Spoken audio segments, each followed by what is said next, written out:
At the Grand Gala, celebrating the company's 60th anniversary, just as I, the CEO, was about to step on stage to speak, my son grabbed a microphone and said, "You don't deserve that chairman's seat anymore because of the sins buried in your past." 380 guests froze as they looked up at the massive screen. A video started playing every detail of what happened years ago, the truth I thought I had buried for life. My son smiled like he had already won, until an old man stepped forward holding a USB drive, and then everything no one expected began to unfold. Before we begin, take a moment to drop a comment and tell me, is it morning, afternoon, or late night?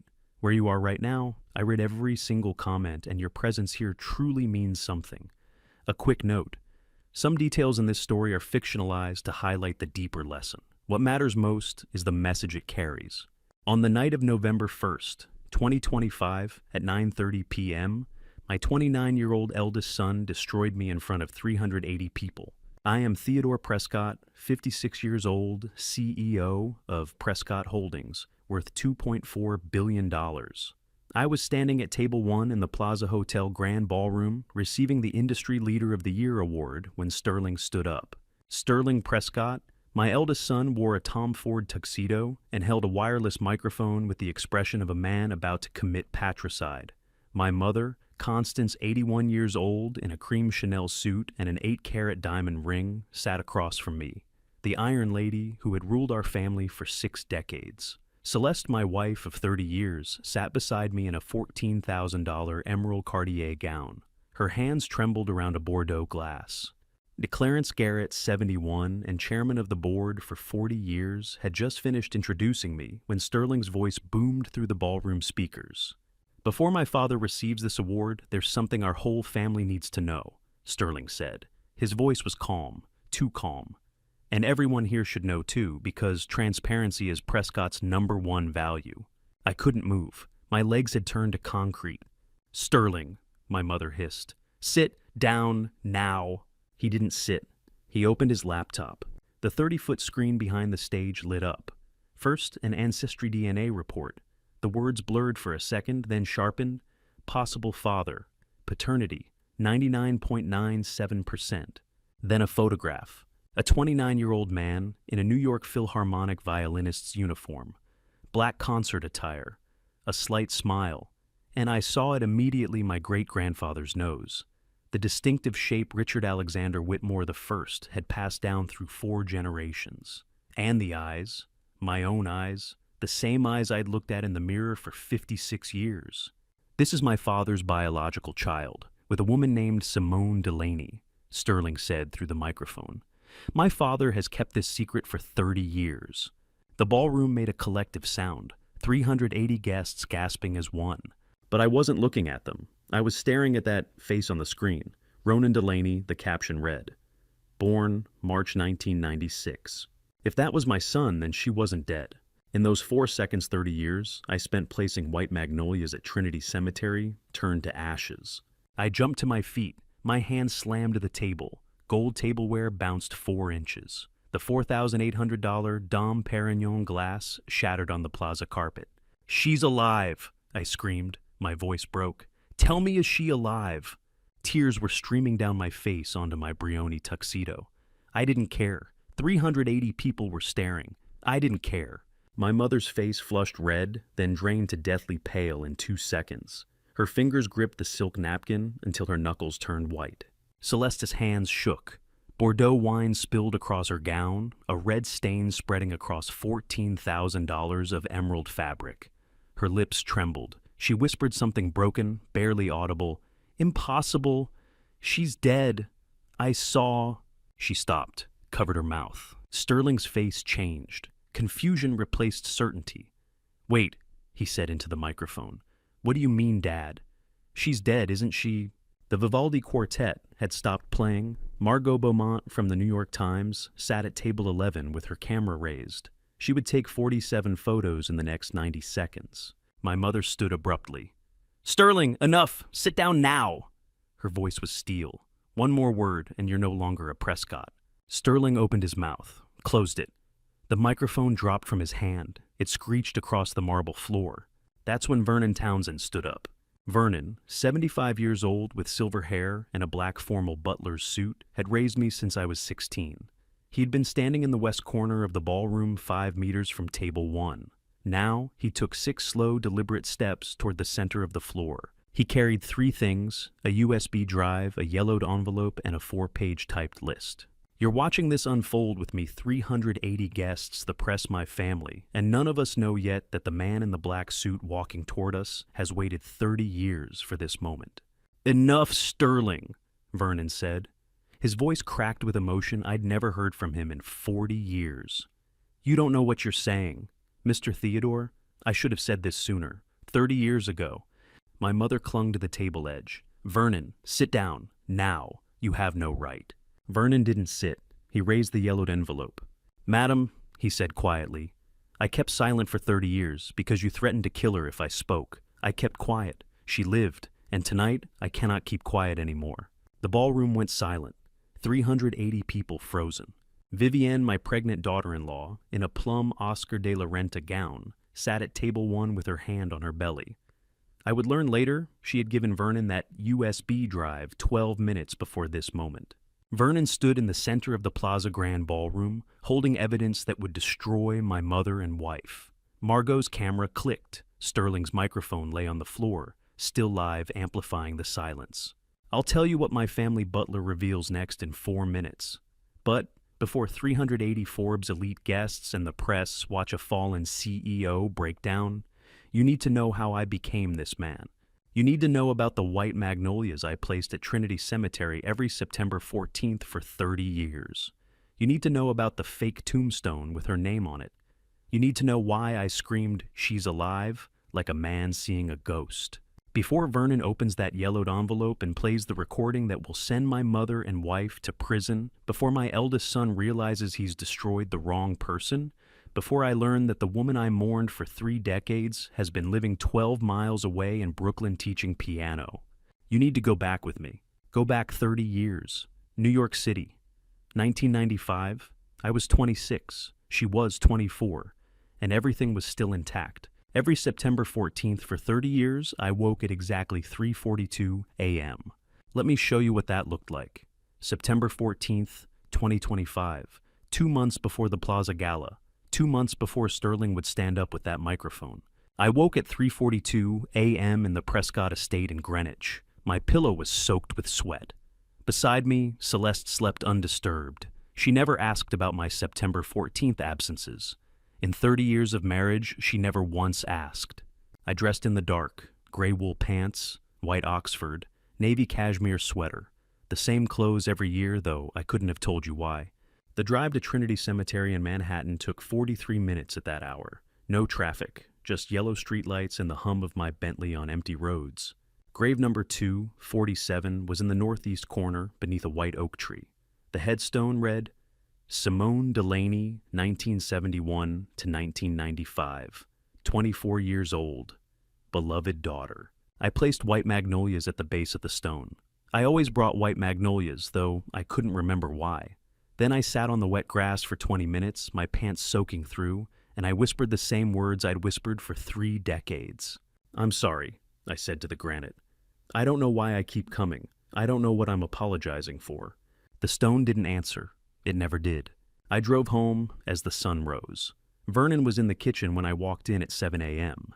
He poured Ethiopian dark roast into my cup without asking. He knew the routine, but his eyes lingered on my face longer than usual. Something in his expression I should have noticed, should have asked about. I didn't. "Your usual, sir," Vernon said quietly. "Ethiopian dark roast." I nodded and took the cup upstairs. Why did my body remember what my mind refused to know? Why 3:42 a.m. every year for 30 years? I would learn the answer at the Plaza Gala 2 months later, that 3:42 a.m. was the exact minute Vernon brought a beaten woman to Lenox Hill emergency room on September 14th, 1995. My body knew. My consciousness had been denied the truth. But I'm getting ahead of myself. Let me take you back further, to the beginning. March 1995. I was 26 years old. Fresh Harvard MBA.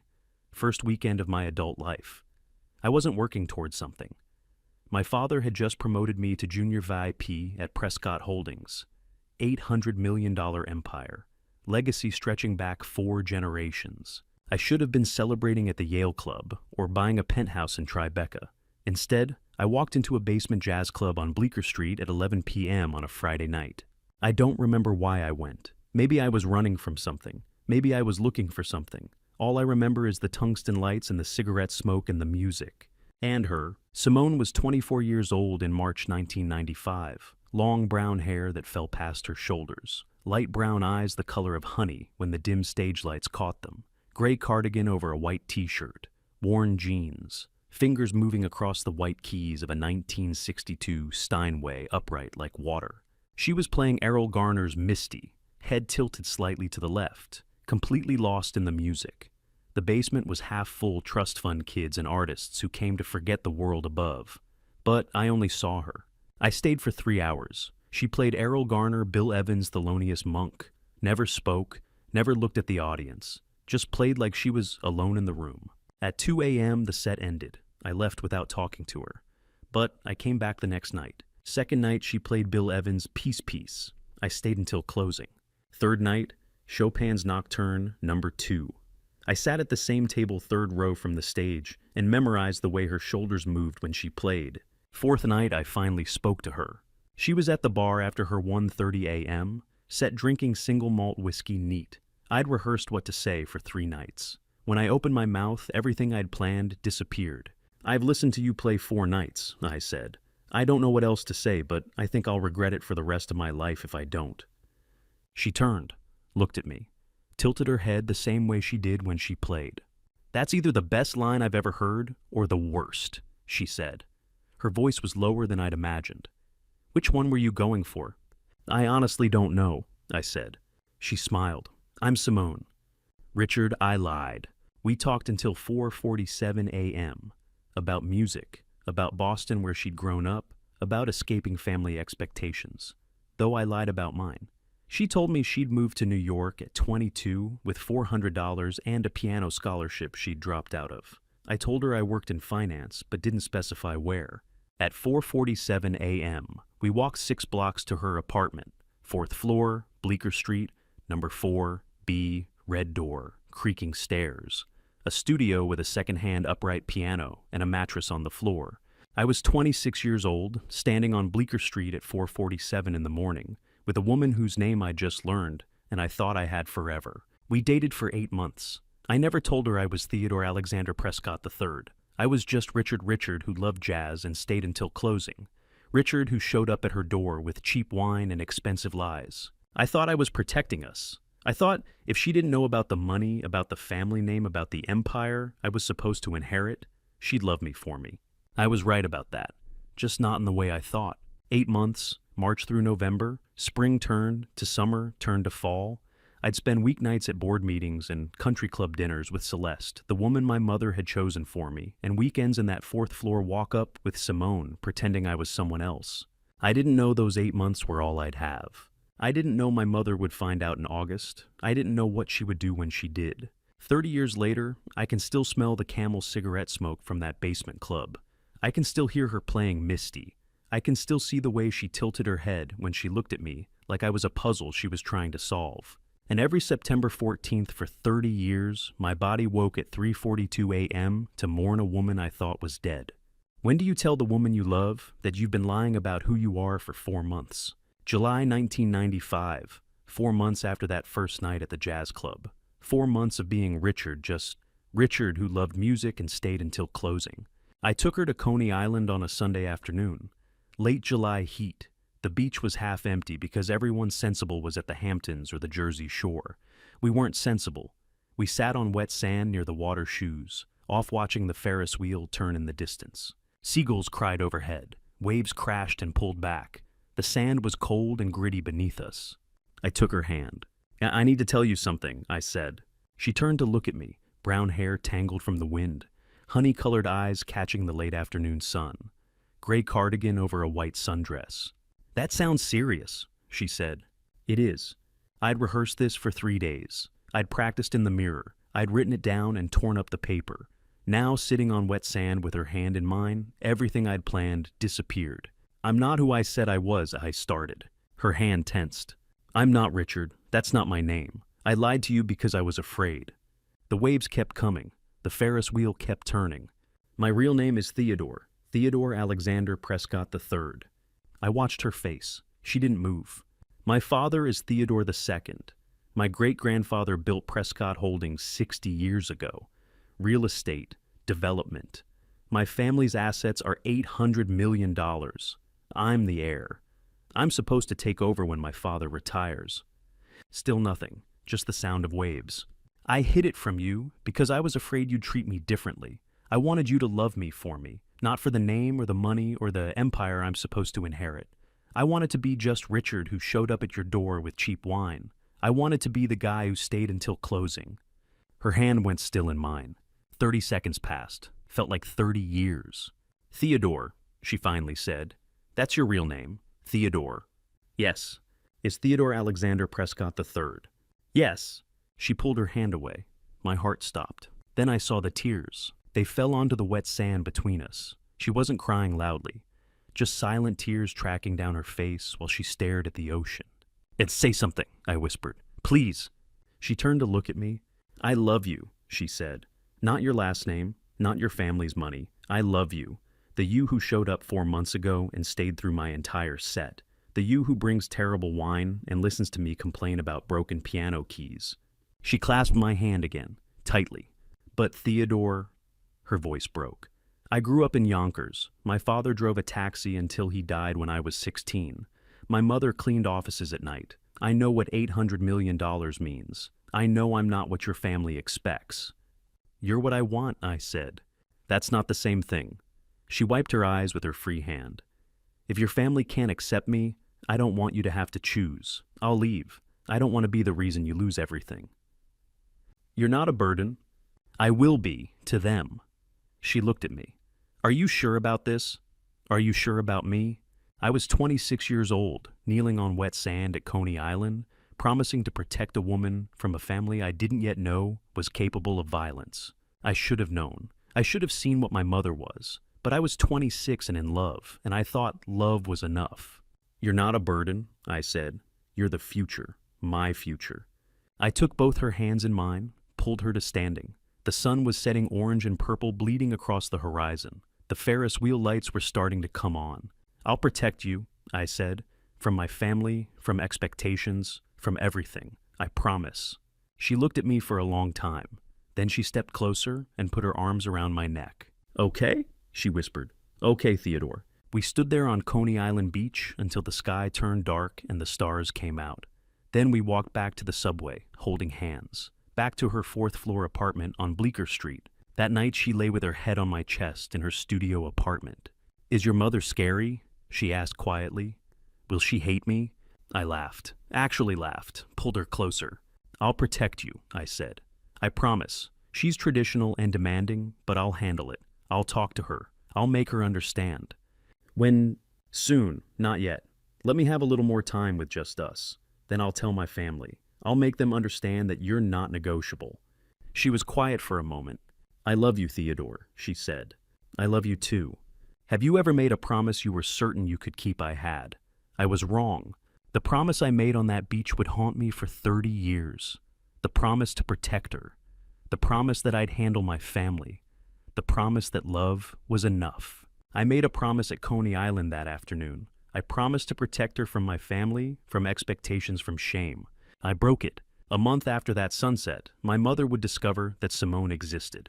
A private investigator would hand her photographs of me walking into that 4th-floor apartment at 2 a.m. Photographs of us at the jazz club. Photographs of Coney Island. 2 months after that beach conversation, my mother would make her own promise. And unlike me, she would keep it. But I didn't know that yet. That night in July, lying in Simone's apartment with her head on my chest, I thought I was invincible. I thought love conquered everything. I thought the Prescott name and the empire and the expectations could be managed with logic and determination. I was 26 years old and I knew everything. 30 years later, I know nothing except this. I made a promise at Coney Island. I broke it, and I still can't forgive myself. One month after Coney Island, my mother discovered Simone existed. I sat at my family's dinner table on a Friday night in August and met the woman my mother had chosen to be my wife. I'd driven to the Prescott estate in Greenwich expecting a routine dinner. I walked into the formal dining room at 6:30 and saw the Wedgwood china set for 5. The baccarat chandelier was lit, candles on the table. My mother, Constance, sat at her usual place. My father, Theodore II, sat silent beside her, 58 years old, married to Constance for 33 years, and long ago neutered of any opinion that contradicted hers. My great-grandfather Richard I sat at the head of the table, 86 years old, the man who built Prescott Holdings in 1935, now too frail to stop his daughter from destroying what he'd taught me family meant. And beside my great-grandfather sat a woman I'd never met. She was 25, navy dress, pearl earrings, blonde hair pulled back in a French twist, perfect posture, practiced smile. Theodore darling, my mother said, sugar-coated steel. So glad you could join us. This is Celeste, daughter of Edward and Catherine Ashford from Connecticut. Wonderful family, old money, very respectable. Celeste stood and extended her hand. Her smile was rehearsed. It's lovely to finally meet you, Theodore, she said. Your mother has told me so much about the family business. I shook her hand automatically, looked at my mother. Your future wife, Constance, finished. My fork froze halfway to my mouth. I'm sorry, what? Sit down, Theodore, my mother said. Let's have a civilized dinner before we discuss details. The room tilted. I sat. My great-grandfather's eyes met mine across the table. He knew. I could see it in his face. He knew this was wrong. Dinner was roasted duck. Constance made pleasant conversation about Connecticut society and the Ashford family's investment portfolio. Celeste laughed at appropriate moments. My father said nothing. I couldn't taste the food. After dessert, my mother folded her napkin. I hired someone to follow you for 3 months. Theodore, she said. Her voice was ice. I know about the jazz club. I know about the girl. I know about the 4th-floor apartment on Bleecker Street where you've been spending your Tuesday and Thursday nights. My blood went cold. Her name is Simone Delaney, 24 years old, pianist, dropped out of a music scholarship. Father was a taxi driver, mother cleans offices. She recited it like a grocery list. Unsuitable in every way. Celeste's smile didn't waver. She'd known. She'd known before she walked into this room. I was 26 years old, sitting at a table where 4 generations of Prescott men had made decisions, and my mother was making mine for me. You will end that relationship immediately, Constance said.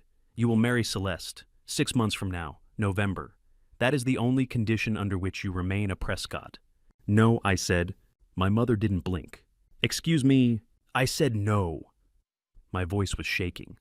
I'm not marrying someone I've never met. I'm in love with a pianist from Yonkers whose father drives a taxi. Constance's laugh was sharp. Don't be naive, Theodore. You're 26 years old. You'll be CEO of this company in 10 years. You need a wife who understands that world. Celeste understands. I stood from the table. I love her. I'm not leaving her. I'm not marrying a stranger because you decided my life for me. Then you'll lose everything, Constance said calmly. The name, the money, the company, the future, all of it. You'll be nobody. And that pianist will be with a man who has nothing to offer her except broken promises and poverty. My great-grandfather finally spoke. His voice was weak. Constance, he said, this isn't right. You can't force... Father, this is family business. Constance cut him off without looking at him. Stay out of it. She turned back to me.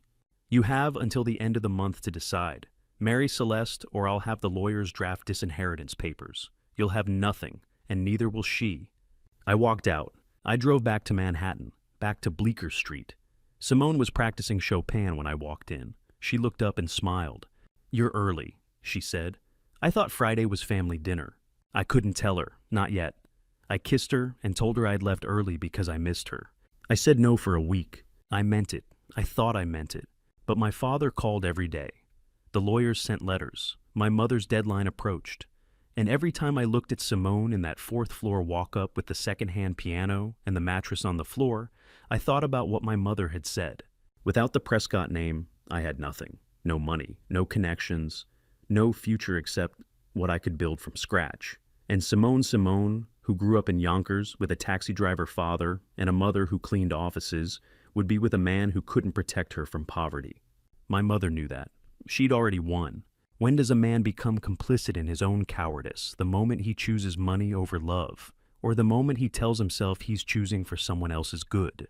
I told myself I was protecting Simone. I told myself that without the Prescott fortune, I'd drag her down into poverty with me. I told myself that my mother would find a way to destroy her if I didn't comply. I told myself a lot of things. The truth was simpler. I was afraid. I was 26 years old, and I'd never been anything except a Prescott. I didn't know how to be nobody, and I couldn't imagine asking Simone to love a nobody. September 1995, 1 month after that dinner. I called my mother. "I'll do it," I said. "I'll marry Celeste." There was a pause. "Good," Constance said. "I'll handle the rest." "What does that mean?" "It means I'll make sure the pianist understands you're no longer available. Don't worry about the details, Theodore. I'll take care of everything." She hung up. I sat in my office staring at the phone for an hour. I didn't go to Bleecker Street that night, or the next night. I was a coward. I said no. I stood from that table, walked out of that dining room, and said no. I said it for a week. I thought I meant it. But Prescott blood doesn't say no to 4 generations of wealth and power and expectation. A month later, September 1995, I called my mother and said yes. And the moment I said yes to Celeste, I sentenced Simone to death. My mother tried to buy Simone's silence for $500,000 in cash. I didn't know that until 30 years later. But I'm telling you now because you need to understand what I couldn't see then. Early September 1995, Sunday morning, 10 a.m. I was at the Prescott estate pretending to review wedding invitations with Celeste. My mother was standing outside Simone's 4th-floor apartment on Bleecker Street. She'd brought her attorney, Hartwell, 62 years old, gray suit leather briefcase, 30 years of making inconvenient problems disappear for wealthy clients. Simone answered the door in sweatpants and an oversized t-shirt, no makeup, hair pulled back. She'd been crying. She hadn't heard from me in a week. My mother didn't introduce herself, just walked in. Hartwell followed, set his black briefcase on Simone's kitchen table, opened it, $500,000, cash, bundled hundreds, stacked neat. $500,000, my mother said. Her voice was ice. "You leave New York. You never see my son again. You never contact him. Sign the NDA. This is all I ask." Simone's hands trembled, but she stood tall. "I love him," she said. "I don't want your money. I need to tell him—" "Tell him what?" my mother interrupted. "That you trapped him. He's engaged to Celeste. November wedding. He's moved on. You should too." Simone's face went pale. She didn't know. I hadn't told her. I was a coward who had disappeared without explanation. "I don't believe you," Simone whispered. "Call him," my mother said. "Ask him yourself, or take the money and leave with dignity."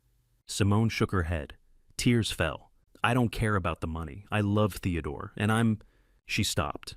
She'd been about to say it, about to tell my mother what I didn't know. Simone was 2 months pregnant with my child. She caught herself, closed her mouth. She wasn't going to tell my mother before she told me, even after I'd abandoned her.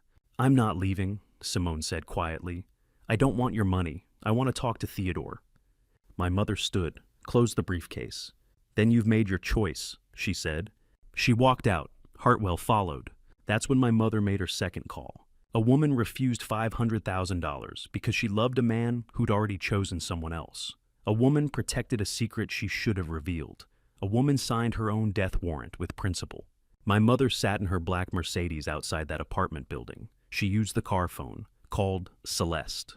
"The girl refused," my mother said. "She's pregnant. I'm certain of it. You understand what needs to happen. Make sure she loses it. I don't care how." Celeste was my fiancée of 1 week, 25 years old, eager to please her future mother-in-law, eager to secure her place in the Prescott family. "I understand," Celeste said. "I'll handle it. My sister Colleen knows people who can—" "I don't need details," my mother interrupted. "I need results." Colleen Ashford was 23 years old in September 1995, Celeste's younger sister, ambitious, cold, eager to help her sister secure the marriage that would make the Ashford family Prescott adjacent. Colleen made 4 phone calls, 4 men she knew from Connecticut, former security, former military, men who did cash work and didn't ask questions. The plan was simple. September 14th, night, Bleecker Street, 4th floor. Beat her until she miscarries. Don't kill her, that brings police. Just eliminate the pregnancy. Payment $80,000, $20,000 each. Colleen made the arrangements. Celeste approved. My mother never asked for details. I was planning my wedding to Celeste. I didn't know any of this was happening. September 14th, 1995, 10:14 p.m., light rain. Simone was 3 months pregnant, playing Debussy's Clair de Lune on her upright piano. She played when she was sad. She'd been playing for hours. 4 masked men broke down her door with a crowbar. She turned from the piano, saw them, clutched her stomach. "Don't hurt my child," she screamed. "Please don't hurt my baby. I'll leave. I'll do whatever you want. Don't." Blow to the head. She fell backward, hit her head on the piano bench. Blow to the stomach. She curled around her belly, trying to protect what was inside.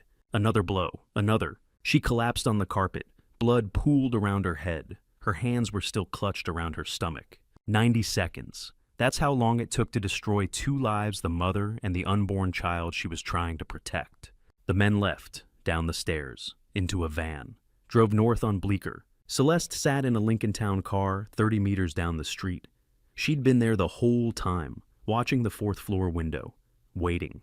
Her phone buzzed. Text from Colleen, done. Celeste started the engine, drove north toward the Hamptons, didn't look back at the 4th floor window where Simone was dying. Simone lay on the carpet of apartment 4B. Blood pooled around her head. The piano bench was overturned. Debussy's sheet music scattered across the floor like snow. She was unconscious, 3 months pregnant, bleeding.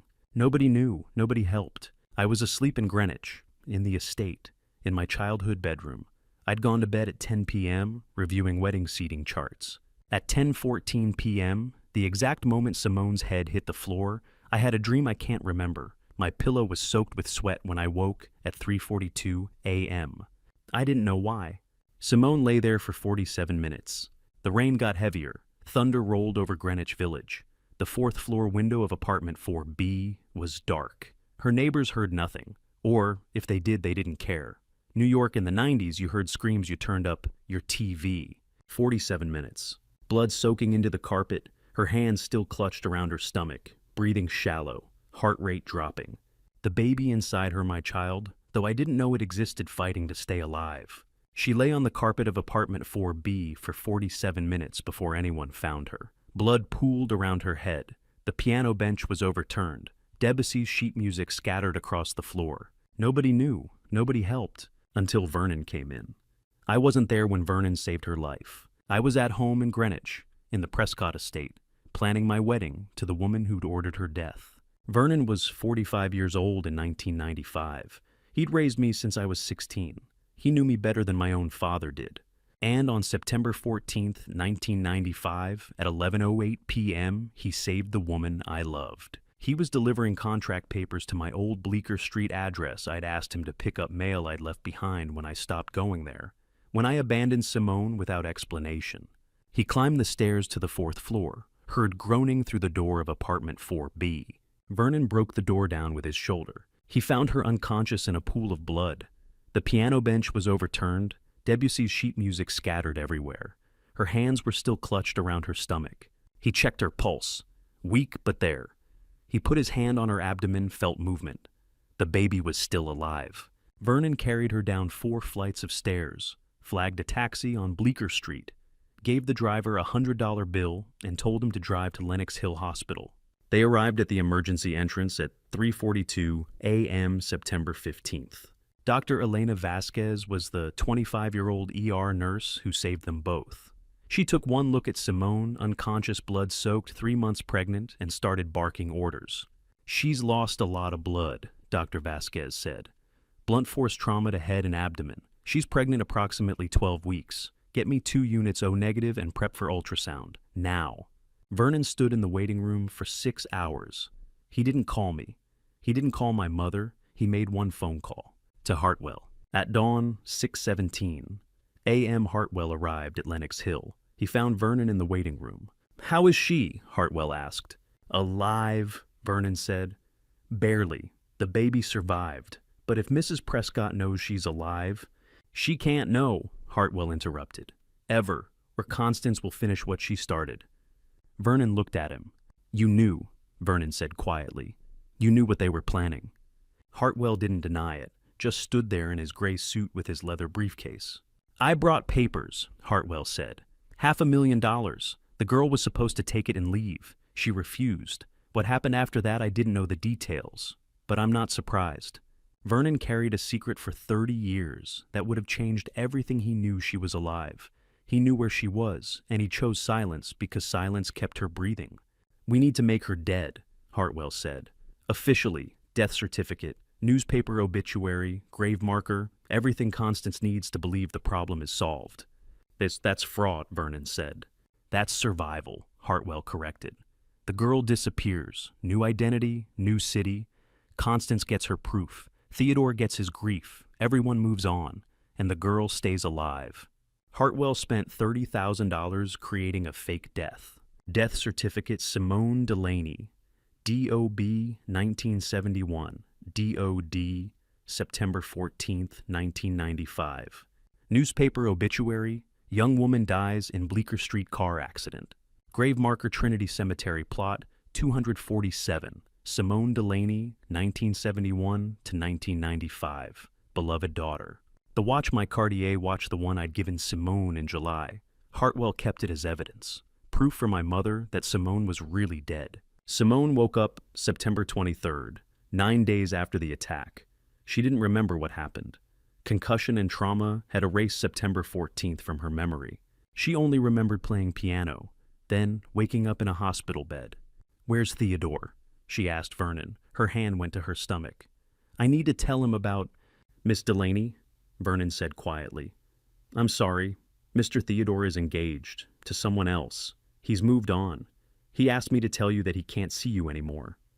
It was a lie. I never said that. Vernon said it to protect her. Because if she went back to me, if she tried to tell me about the baby, my mother would find out she was alive. And next time, Vernon couldn't save her. Simone left the hospital September 28th, changed her name, kept only her last name, Delaney, moved to Brooklyn Heights. Vernon sent her anonymous money every month for 30 years, $2,500, always from a different bank account, always untraceable. I knew none of this. September 23rd, 1995. I was in my great-grandfather's reading room at the Prescott Estate, going over wedding seating charts with Celeste, 1 month until the ceremony. My mother walked in. She was carrying a small leather box. Theodore, she said. Her voice was soft, sympathetic. The police found this at an accident scene on Bleecker Street, September 14th.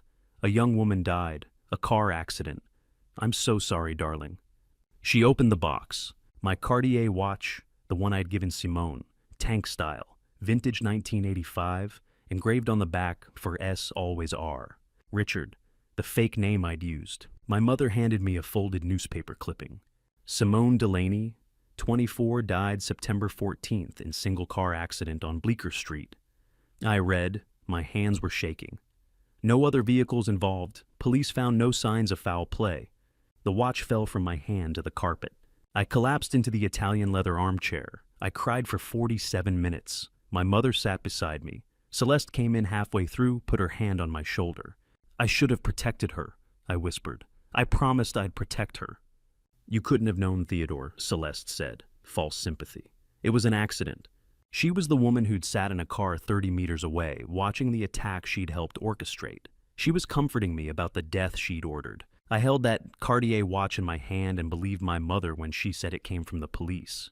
I believed the newspaper. I believed the grave. For 30 years, I believed every lie. October 1995. I married Celeste at Trinity Church, the same church where I would place white magnolias at a fake grave every September 14th for 3 decades. I surrendered to grief. I surrendered to my mother's will. I surrendered to my family's expectations. I became CEO. I built the empire. I raised 3 sons. I slept beside Celeste for 30 years. And every September 14th, I woke at 3:42 a.m., the exact minute Vernon brought Simone to the emergency room, with a dream I couldn't remember and sweat soaking through my pillow. 30 years later, I still haven't forgiven myself for that surrender. Until Vernon told me in that Cadillac at 1:23 in the morning, crossing the Brooklyn Bridge, that I'd been deceived. 30 years passed, and I built a life on a lie I didn't know I was living. September 2025, 47 days before the Plaza Gala. I was 56 years old, CEO of Prescott Holdings, worth $2.4 billion, married to Celeste for 30 years, 3 grown sons. I sat at the breakfast table in the Prescott estate in Greenwich, Lakeview through the windows, September morning sun on the water, Wall Street Journal folded beside my coffee cup. Celeste sat across from me, 55 years old, silver streaks in her blonde hair, reading something on her iPad. Patricia suggested the gala include a tribute to your mother's 80th, she said, without looking up. Separate cake, speech from Clarence. What do you think? I turned a page in the journal. Fine, I said.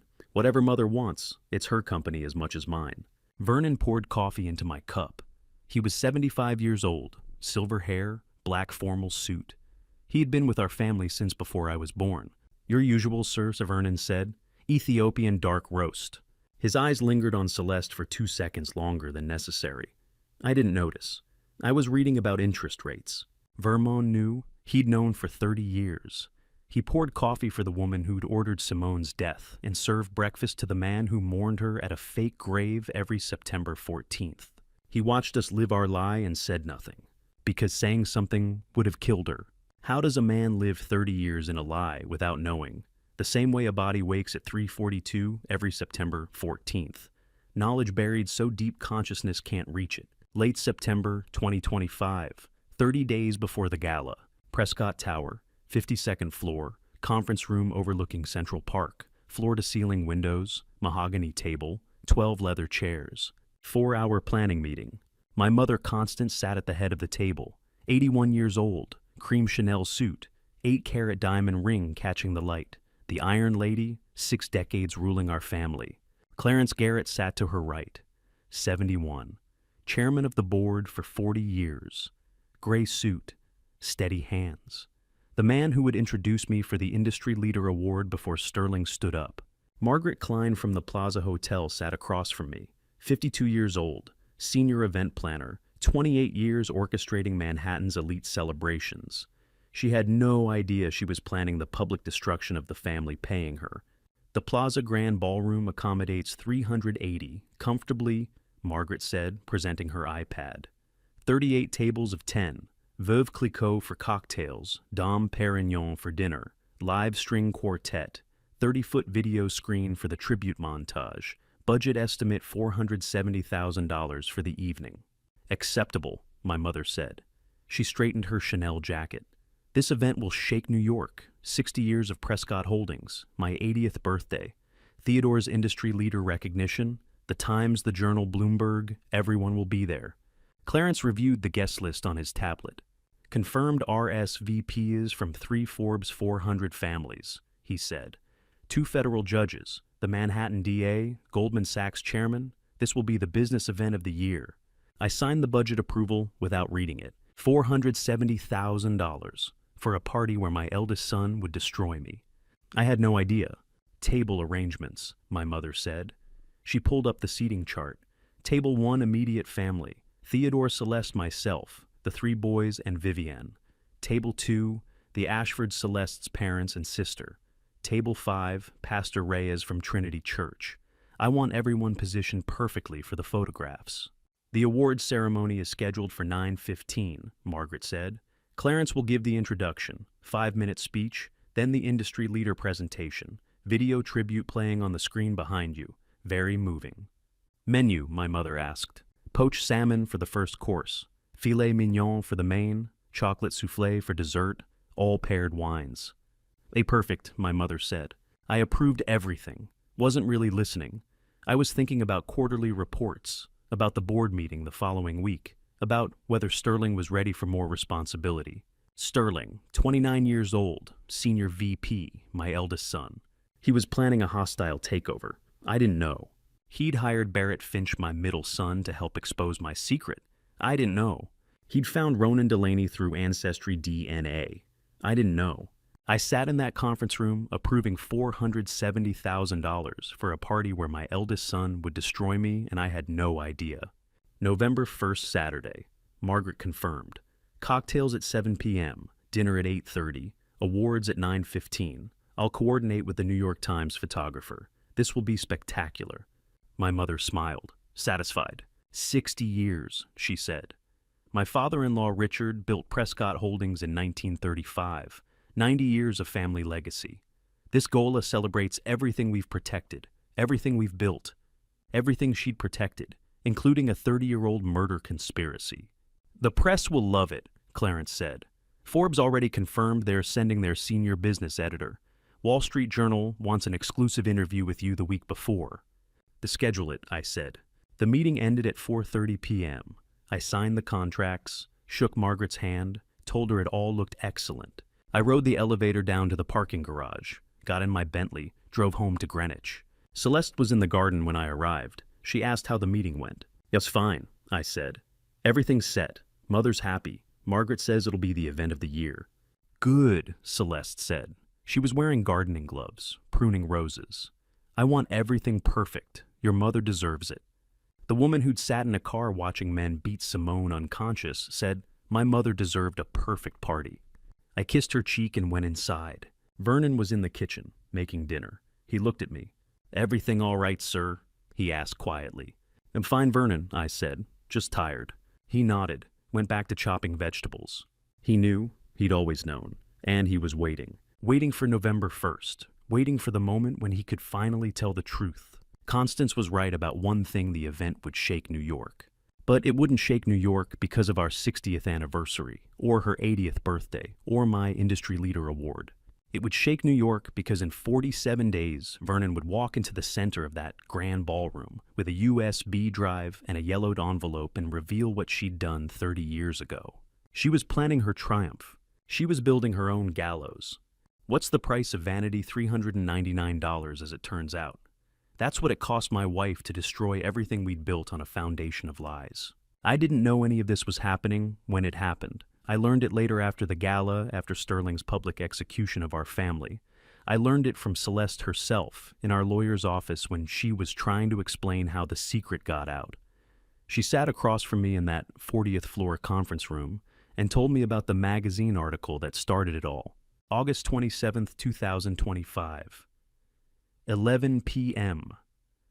Celeste was in our Greenwich bedroom with a glass of Sancerre and the September issue of Vanity Fair. She'd told me she was going to bed early. I was in my study reviewing acquisition proposals. What she was actually doing was reading a 12-page spread about how Manhattan's elite families were using genetic testing to document their bloodlines for posterity. The Vanderbilts had done it. The Astors had commissioned heritage albums with DNA analysis. Caroline Herrera's granddaughter had traced her lineage back to Spanish nobility. The article called it the new status symbol, scientific proof of your place in history. Celeste saw an opportunity. Sterling's wife Vivienne was 4 months pregnant with our first grandchild. Celeste imagined a leather-bound heritage book she could present at the baby shower in December. A family tree with genetic confirmation, professional calligraphy, historical records. Something that would make the other grandmothers at the club jealous. Something that screamed Prescott permanence. She ordered the Ancestry DNA kit that night, paid $399 with her Amex. Selected expedited shipping. The package arrived at our Greenwich house on August 29th, a Friday. That evening, Sterling came to the house for dinner. We did that sometimes, the four of us, me, Celeste, Sterling, Vivienne. Constance usually joined us, but she was in the Hamptons that weekend. I remember we had Chilean sea bass. I remember Vivienne talked about nursery colors. After dinner, Celeste gave Sterling the DNA kit in the study. She had wrapped it in cream tissue paper, like it was a gift. Sterling told me later what he was thinking when she handed it to him. He was thinking about the Tribeca office lease renewal. He was thinking about the Singapore expansion budget. He was thinking his mother had finally lost her mind with the pregnancy hormones by proxy. "It's for the baby," Celeste said, according to Sterling's account. "The baby isn't born yet," Sterling replied. "No, darling, it's your DNA for the heritage album, so your child knows where they come from." Sterling looked at the kit, looked at his mother, looked at me. I was signing some paperwork Hartwell had sent over. I wasn't paying attention. I should have been paying attention. His phone buzzed email from Tokyo about quarterly projections. "Sure, mother," Sterling said. "Whatever you want. Endif, Mbomf, and Bukot Pool. He did the cheek swab right there in the study, sealed it in the provided envelope, handed it back to Celeste. The whole thing took 90 seconds. 90 seconds to detonate 30 years of carefully constructed lies. Celeste mailed the sample the next morning from the Greenwich post office. Tracking number 940511822350784213. I have that number memorized now. It's the number that ended my marriage. The kit arrived at the Ancestry DNA processing facility in Utah on September 2nd. Standard processing time was 6 to 8 weeks, but Celeste had paid for expedited service 3 to 4 weeks. I went to Boston that week for a board meeting. Celeste went to a spa in Vermont with her sister Colleen. Sterling closed the Singapore deal. Vivienne ordered a crib from Italy. Constance returned from the Hamptons and started planning the November Gala. We were all just living our lives unaware that, in a laboratory in Salt Lake City, technicians were extracting my son's DNA and comparing it to millions of samples in their database. September 9th, the lab had a processing delay equipment malfunction. It bought us one more week of peace. September 16th, the results were ready. September the 17th, 7:42 a.m. Sterling got an email from Ancestry DNA. Subject line, "Your DNA results are ready." He was in his Tribeca penthouse drinking espresso, reviewing pre-market trading data. He almost deleted it. Vivienne was still asleep. He had a conference call in 20 minutes. He clicked the link. Sterling told me later that he stared at the screen for 3 full minutes before his brain processed what he was seeing. The results showed his ethnicity estimate Western European expected. Medical predispositions, nothing remarkable. And then, at the bottom, the section that changed everything: DNA matches. Top match Ronan Delaney. Relationship half-brother. Shared DNA 1,847 centimorgans. Confidence level 99.97%. Sterling had never heard the name Ronan Delaney in his life. He clicked on the profile. Age 29, born September 1995. Lived in Brooklyn. Occupation software architect, mother Simone Delaney. Sterling opened a new browser tab, typed Simone Delaney obituary 1995 into Google, found the fake notice Hartwell had planted 30 years earlier. Died September 14th in a car accident. Survived by infant son, Ronan. Sterling opened a third tab, searched Theodore Prescott 1995. Found a New York Times wedding announcement from October 1995. Me and Celeste. The math was obvious. Here's what Sterling did next. He didn't call me. He didn't call Celeste. He didn't have an emotional crisis about discovering a secret half-brother. He opened an encrypted folder on his laptop, created a new file, named it a father_project_Q4_2025, and he started planning. Because Sterling didn't see a family secret, he saw leverage. He saw a hostile takeover opportunity. He saw a way to take Prescott Holdings from his father and install himself as CEO before his 30th birthday. He saw a weapon and he picked it up. The woman who buried that girl 30 years ago dug her up herself with a $399 kit. The most dangerous person in any negotiation is the one who doesn't need anything from you. And on September 23rd, 2025 at 11:47 p.m., my son became that person. I didn't know about that night until 6 weeks later when Vernon showed me the laptop forensics. By then, it was too late. By then, Sterling had already destroyed me in front of 380 people. But that Tuesday night in September, while I slept 12 miles away in Greenwich, he sat in his Tribeca penthouse and weaponized my past. The DNA results were still on his screen. I've seen the screenshots Vernon recovered. Top match RD relationship half-brother. Shared DNA 1,847 centimorgans. Confidence level 99.97%. Sterling sat at his glass desk overlooking the Hudson River. Floor-to-ceiling windows. City lights reflecting off black water. Blue laptop glow on his face. According to the system logs, he'd been staring at that screen for 3 hours and 12 minutes. His first words, captured by his own Alexa device, which Vernon later subpoenaed, were not shock or hurt or confusion. Not a brother, Sterling said to the empty room. A lever. That's when he created the folder. I've seen it. Vernon walked me through every file. father underscore project underscore Q4 underscore 2025. 3 subfolders inside legal underscore vulnerabilities. Board underscore contacts. Timeline underscore attack.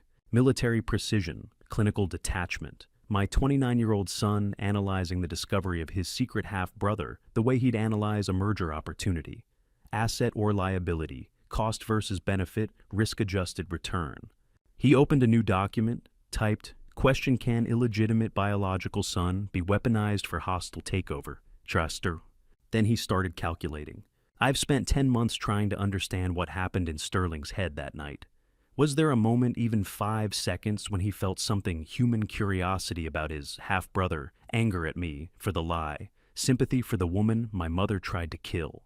Vernon says no. The forensics show pure strategy from minute 1. No Google searches about Ronan Delaney's life. No social media stalking. No attempt to understand the human being on the other end of that DNA match. Just calculations. Sterling pulled up the Prescott Industries shareholder agreement, the one we'd signed in 2010 when I gave him his first equity stake. He was 15 years old. I remember thinking I was teaching him responsibility, building his future, preparing him to lead the company I'd spent 30 years growing. He scrolled to page 47. Section 12.3, Conduct and Disclosure Requirements. The morality clause I'd insisted on, including for all shareholders, including myself. Any concealment of material family information that could affect fiduciary duty constituted grounds for forced divestment. I'd written that clause. Me, Theodore Prescott, age 41, so proud of my ethical corporate governance. Sterling highlighted it, yellow, saved a screenshot to legal underscore vulnerabilities. According to the timestamp, he smiled. The laptop camera caught it. Vernon showed me. Not a smirk, not anger, just satisfaction. The expression of someone who'd found exactly what he needed. He opened a spreadsheet, started running numbers. My 51% controlling stake, his 19%. The remaining 30% split among board members and minority investors. He typed public exposure plus shareholder, chaos plus morality clause equals forced resignation. Hostile takeover, window 90 days. Then he wrote, he built the weapon, I just need to aim it. I was in Greenwich that night, asleep in the bed I shared with Celeste, dreaming about nothing, content, secure, believing my son loved me, while he sat in Tribeca calculating my destruction. Here's what Vernon's forensics couldn't capture, the moment Sterling learned to think like this. But I don't need forensics for that. I know exactly when I taught him. He was 7 years old. We were in my study in Greenwich, the same study where 22 years later, Celeste would hand him the DNA kit that started all of this. I was teaching him chess. We had the board set up on my desk. Sterling had just lost his queen to one of my bishops. He was crying not loud, just tears running down his face. 7-year-old frustration. It's just a game, I told him. But I lost my best piece, he said. I moved my own queen into a vulnerable position. Let him take it with his rook. The queen isn't your best piece, I said. Neither is the king. They're all just pieces, Sterling. You sacrifice anything if it wins the game. He stopped crying, looked at the board. Even my own king, he asked. Especially your own king, I said. That's how you win. He checkmated me 3 moves later. I was so proud. 22 years later, at 11:47 p.m. on September 23rd, 2025, Sterling whispered to his empty Tribeca penthouse, "Thank you, Dad, for teaching me everything." Then he went back to his calculations. He opened his calendar, sent 3 encrypted meeting invitations within 10 minutes. September 24th with Clifford Harrington. Clifford had served on Prescott Industries' board for 11 years, long enough to know where every skeleton hid corrupt enough to sell the map. September 26th with Sebastian Cross. Sebastian ran Crosstech, our biggest competitor, and had been trying to acquire Prescott Industries since 2019. September 28th with Barrett Finch. Barrett was the kind of PR strategist who could make a scandal look like a public service or turn a family dinner into a feeding frenzy. Each meeting labeled innocuously: Q4 strategy, market analysis, communications review. Sterling created a master timeline, 45 days until the Plaza Hotel Gala. The event Constance had been planning for months, 380 guests, New York's elite, the perfect public stage. He typed research September, recruit October, execute November 1st. Then he did something that Vernon's forensics captured, but I still can't believe. Sterling stood, walked to his bar, poured himself 2 fingers of Pappy Van Winkle 23-year bourbon, my favorite. He kept a bottle in his penthouse specifically for when I visited. He raised the glass to the empty room. To the king, he said. Drank it, neat, didn't even flinch. Closed his laptop at 1:03 a.m., went to bed. According to his sleep tracker, yes, Vernon subpoenaed everything Sterling slept, 7 hours and 42 minutes. No interruptions. Perfect REM cycles.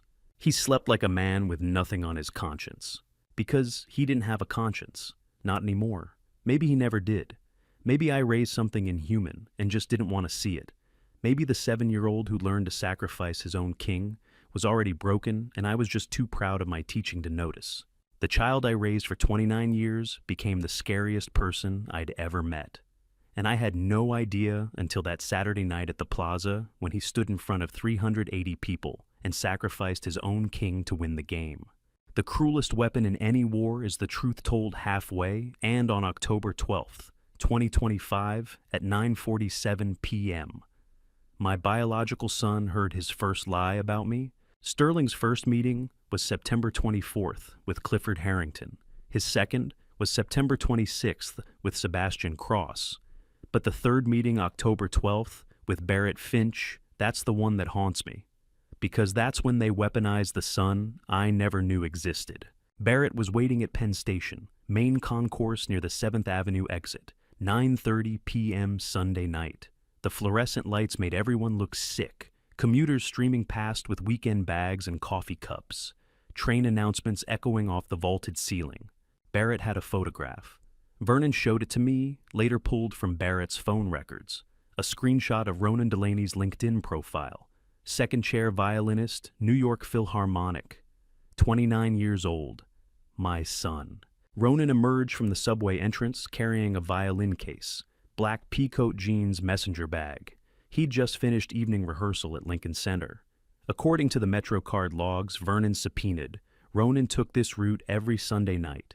9:27 p.m. train from Columbus Circle to Penn Station, then the LIRR home to his apartment in Forest Hills. Barrett had been tracking him for 2 weeks. Ronan Delaney, Barrett said. Ronan stopped, looked at him, cautious. Do I know you? No, Barrett said, but I know who your father is. According to the security footage Vernon obtained, yes, he got everything. Ronan's face went completely still, not shocked, not angry, just frozen. The expression of someone who'd been waiting 30 years for this sentence. I don't have a father, Ronan said. You do, Barrett said. His name is Theodore Prescott, and he's been lying about you for 3 decades. That's the moment, right there. 9:47 p.m., October 12th. The moment Barrett told the first half of the truth and buried the second half so deep my son would never find it. Barrett was following a script.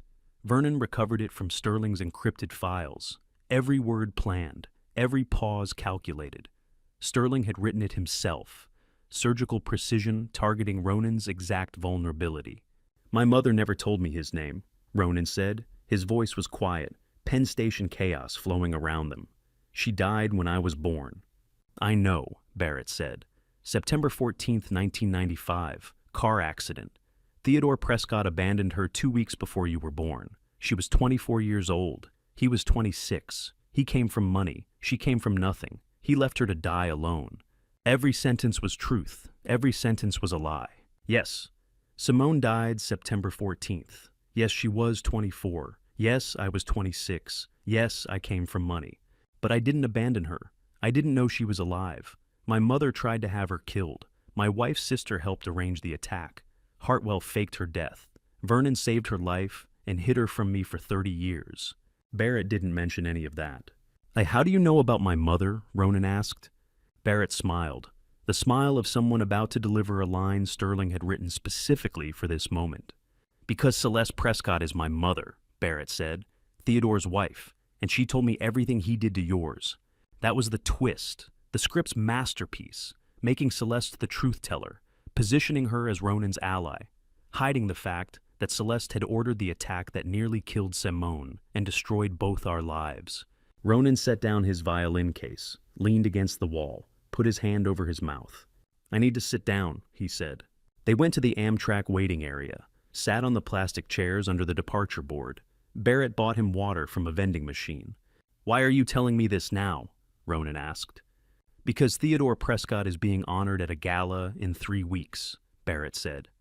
"November 1st, Plaza Hotel. 380 guests, New York's elite celebrating him like he's some kind of hero. And I thought you should know what kind of man he really is." Ronan drank the water, stared at the departure board without seeing it. "I've wondered my whole life," he said. "Who he was, why he never came, if he even knew I existed." He knew Barrett lied. He just didn't care. That was the moment I understood when Vernon showed me the transcript 6 weeks later, sitting in his office after everything fell apart. Sterling wasn't just destroying me. He was weaponizing the son I never knew, turning Ronan's 30 years of grief into ammunition, making my biological child hate me before I ever got the chance to meet him. Barrett gave Ronan his business card, scheduled a second meeting, October 19th, 1 week later. Told him to think about whether he wanted justice. Ronan took the card.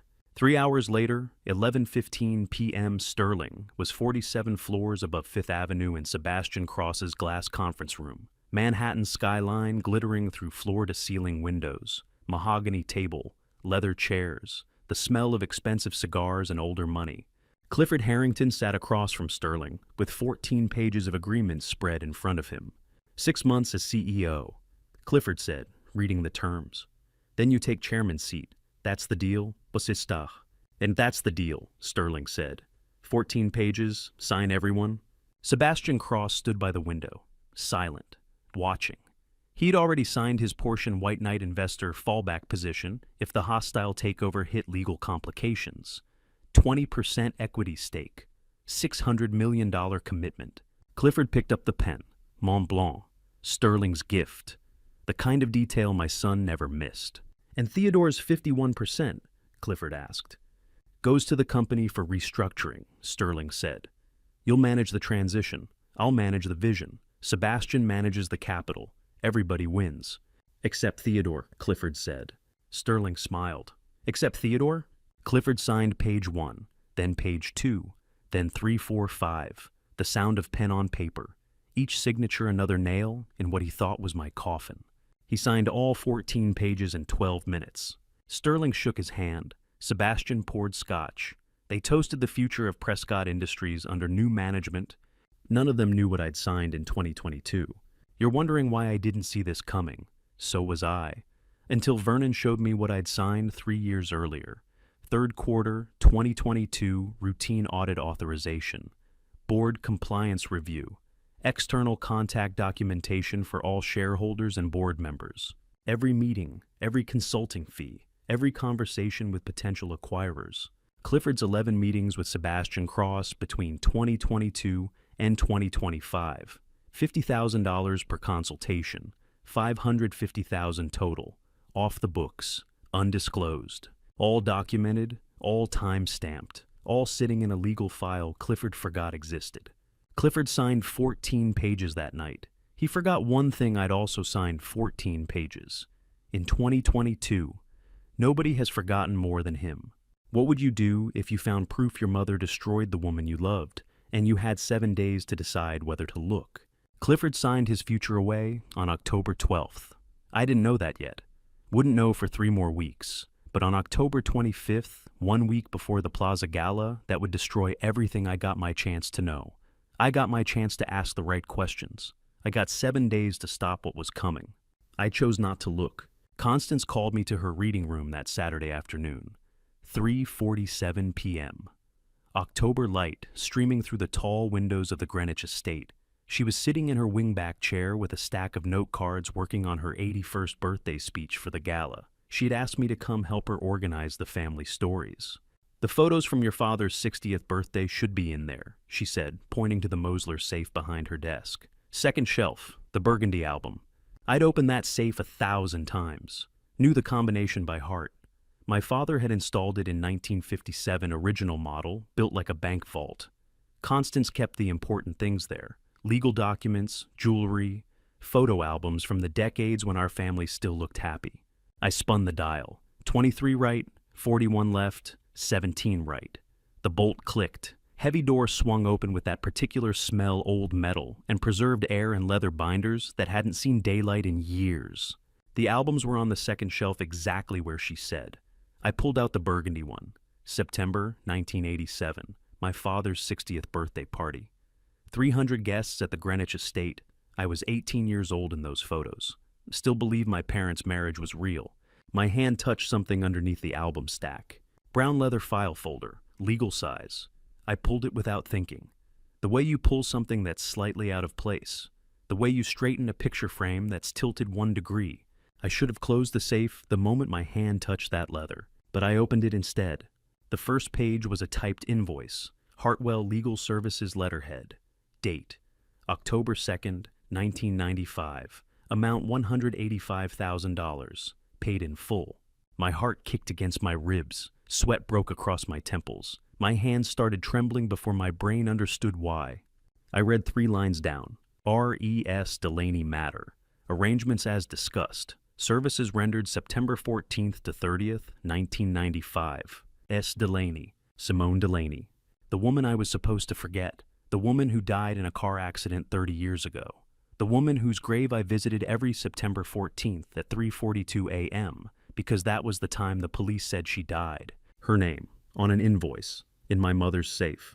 $185,000. Arrangements as discussed. I stopped breathing. Not metaphorically. Literally stopped. 4 full seconds. I timed it later in therapy when I was trying to understand the moment my brain chose denial over truth. Behind me, Constance shifted in her chair, still working on note cards, humming something, unaware. I stared at the invoice, tried to make the words mean something else, anything else. Legal consultation, estate planning, charitable donation in Simone's memory. There were explanations, innocent explanations. 17 innocent reasons Hartwell might have billed my mother $185,000 in October 1995 for services rendered in September 1995 regarding Simone Delaney, who supposedly died September 14th. 17 reasons that weren't what I knew it was. Memory hit me like a fist, unannounced, unwanted. September 13th, 1995. 9 p.m. Simone's Bleecker Street apartment. Dim light from the single lamp by her bed. She was 4 months pregnant. I didn't know. She hadn't told me yet. I was there to say I couldn't see her anymore. My mother had threatened to cut me off. My father had threatened to disown me. Celeste Ashford was being presented as my future wife in 3 days. Simone stood in the doorway wearing my Columbia t-shirt, barefoot, hair loose, looking at me with those eyes that saw everything I was too coward to say. "You're not coming back," she said. Not a question. "I have to do what's right for my family," I said, the coward script. "I am your family," she said. I left anyway, walked down 4 flights of stairs, got in my car, drove to Greenwich, didn't look back. The last thing she said was, "I'll wait for you." 30 years later, I was standing in my mother's reading room holding an invoice that said, "My mother paid Hartwell $185,000 the month after Simone died, after I married Celeste, after the car accident that killed the woman who said she'd wait for me." I stood there 47 seconds. I know because Vernon pulled the estate security footage later, showed me 47 seconds of me frozen at the safe, holding that file staring at my mother's back. 47 seconds to choose. I chose wrong. I told myself she's 81. The gala is in 7 days. 380 people are coming. Don't make things difficult. There could be explanations. Innocent explanations. I returned the file to its exact position under the photo albums, closed the safe, spun the dial, erased the combination from the afternoon, picked up the Burgundy album, turned to my mother. "Found them," I said. My voice sounded normal. 1995, Dad's 60th. Constance looked up from her note cards, smiled. "Perfect," she said. "Thank you, darling." I sat beside her for 45 minutes. We went through the photos, laughed at my father's terrible golf swing, marked 3 pictures she wanted to reference in her speech. I didn't mention the brown leather file, didn't ask about September 1995, didn't say Simone's name, chose peace over truth, chose comfort over courage, Chose the same thing I'd chosen 30 years earlier when I walked out of that Bleecker Street apartment and left her waiting. You're wondering why I didn't ask, why I didn't confront her right then. So was I, for 7 days.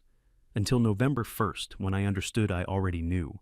I just didn't want to. Wanting not to know is its own kind of knowing. I drove home to Greenwich that evening, had dinner with Celeste. We talked about the gala, the menu, the seating chart, whether Constance's speech would run too long, normal things, comfortable things, safe things. I didn't tell her what I'd seen. Didn't call Vernon, didn't call Hartwell, didn't go back to the estate and demand answers. I had 7 days to stop everything, 7 days to ask one question, 7 days to choose truth over the lie I'd been living for 30 years. I chose to believe my mother. That was the second mistake of my life. The first was 30 years ago. While I slept believing my family was whole, 2 people I barely knew were gathering the evidence that would save me, and neither one told me until it was too late. I left my mother's reading room on October 25th without asking questions, went to bed believing I'd chosen peace. But 7 days earlier, on October 18th at 2:17 a.m., my youngest son was reading emails that proved my wife had ordered a murder. Hayes Prescott was 25 years old, the perceptive one who noticed what others missed, and the only one of my 3 children who inherited a conscience. He was in his office on the 32nd floor of Prescott Tower, running analysis for the Singapore expansion. The building was empty, except security. Desk lamp, cold coffee. Manhattan lights through the window. He was accessing archived communications, 7 years of company email backups. Hayes had full access as Junior VP of Operations. 3 days earlier at dinner, someone at the next table said the name Delaney. Celeste went completely still for 3 seconds, then recovered, changed the subject. Hayes noticed, so at 2:17 a.m. he searched the archive for Delaney. 4 results, all from 1995 to 2000. All sender m.carter@prescottmail.com. Margaret Carter, Colleen Ashford's maiden name, Celeste's sister. Hayes opened the first email. September 20th, 1995. Bleecker arrangement proceeding as discussed. 4 personnel confirmed September 14th. HC will handle documentation. Wire transfer completed per your authorization. $50,000 initial remainder upon completion. He read it 3 times, his hands shaking. Vernon showed me the security footage later. Hayes frozen for 18 seconds. Then he opened the second email, September 28, 1995. Documentation complete. HC confirms matter resolved per specifications. Final payment authorized October 2nd. Recommend permanent file destruction after 6 months. H.C. Hartwell Chambers, our family attorney. That Hayes printed all 4 emails, 14 pages. The printer sounded obscenely loud in the empty building. He put them in a locked document box labeled Q3 Tax Documents 2024.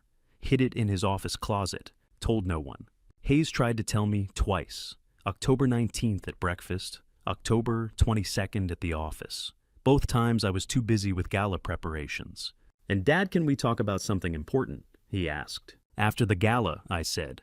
He had courage to look. I had chances to listen. We both failed. But Hayes wasn't the only one gathering evidence while I chose denial. One day after Hayes printed those emails, October 19th at 9:37 a.m., Vivian Prescott opened her husband's laptop and discovered my eldest son was planning to destroy me. Vivian was 28 years old, 8 months pregnant with my first grandchild, and married to my eldest son. Until October 23rd, when she chose integrity over family. Sterling had gone to the gym. Saturday morning, 2-hour routine. Vivian was planning her baby shower. She needed the house buying documents folder. Sterling's laptop was on his desk. Unlocked, screen showing email. She moved the mouse, saw the folder structure in the sidebar. Father_project_Q4_2025. She clicked it. 23 files inside. Ancestry D, NA _results.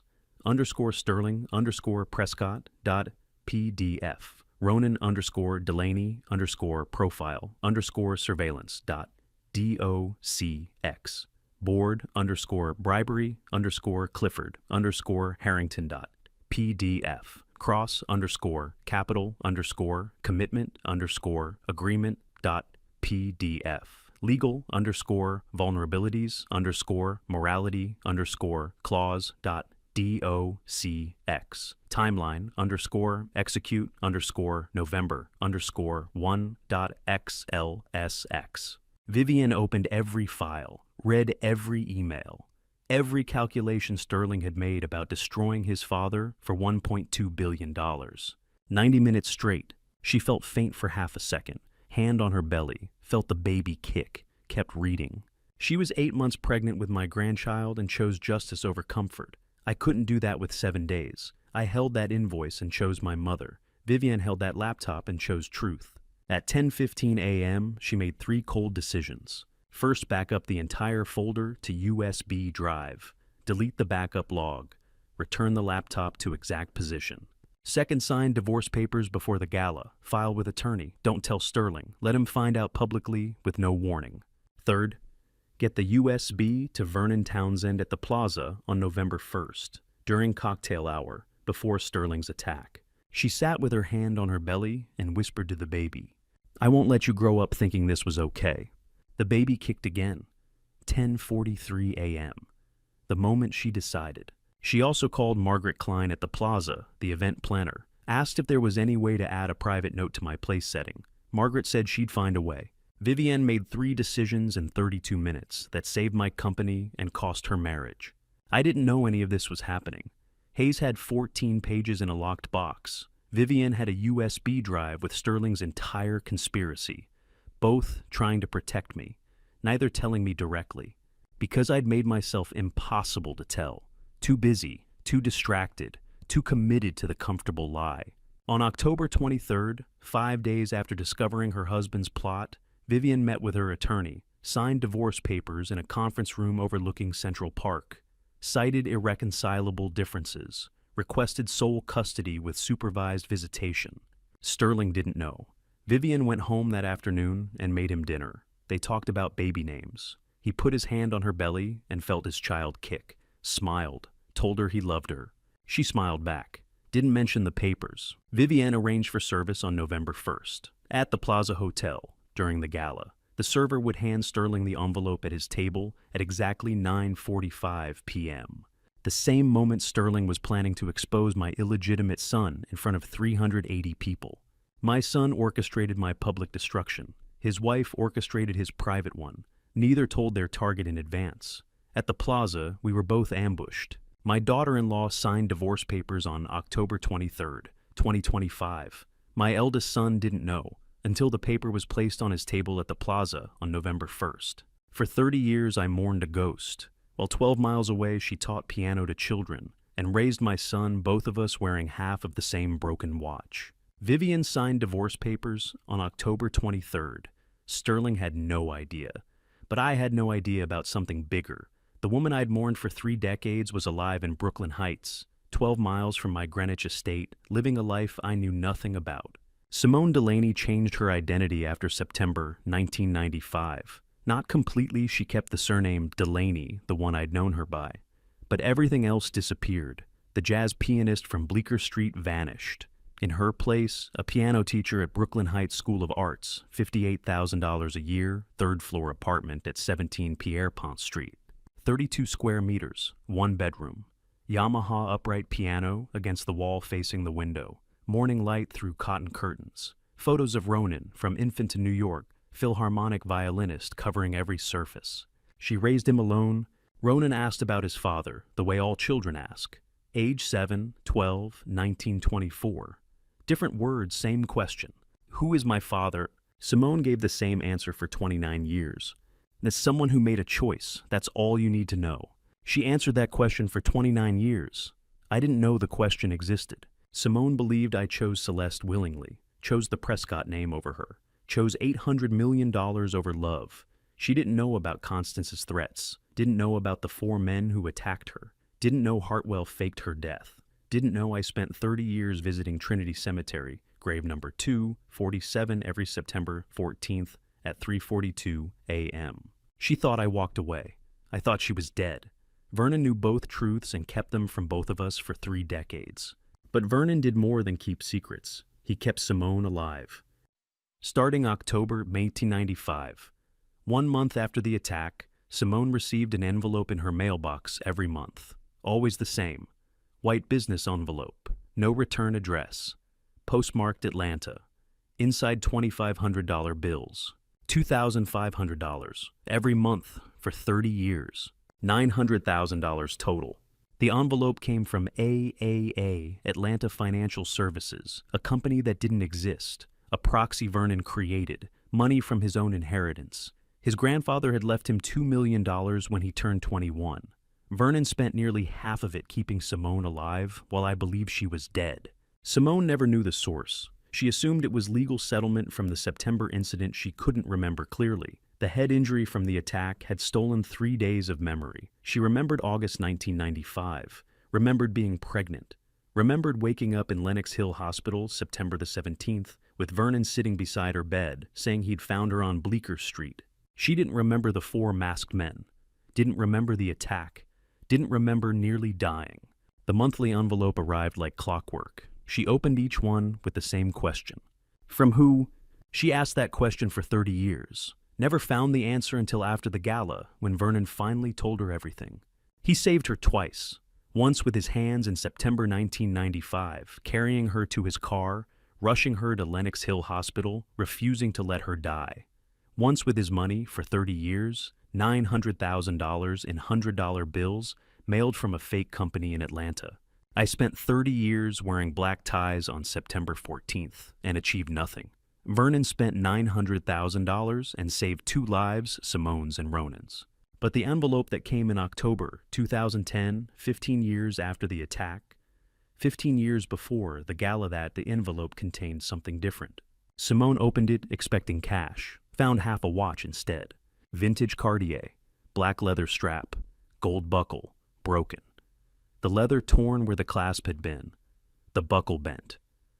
1/2 of a watch I'd given her in September 1995, 2 weeks before I left her for the last time.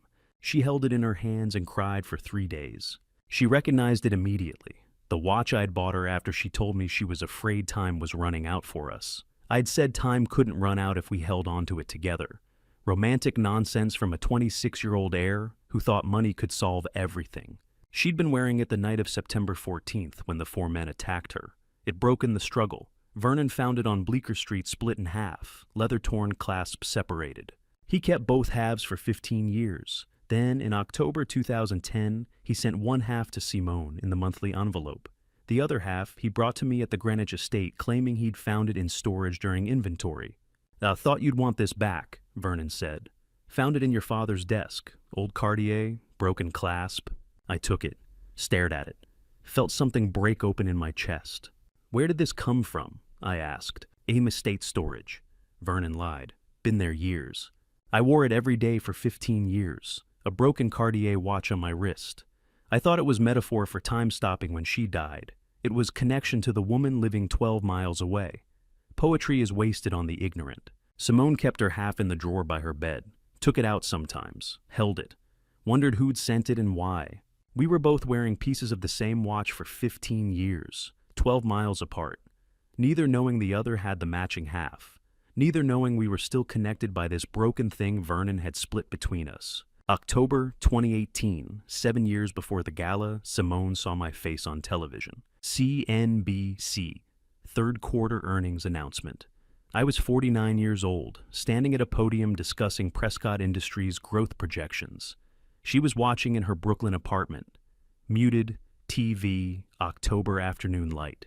She stood at the window for 7 full minutes, hand on the screen, looking at my face. Ronan was 23. He came into the room carrying groceries. "Mom, what are you watching?" he asked. Simone turned the TV off. "Nothing important," she said.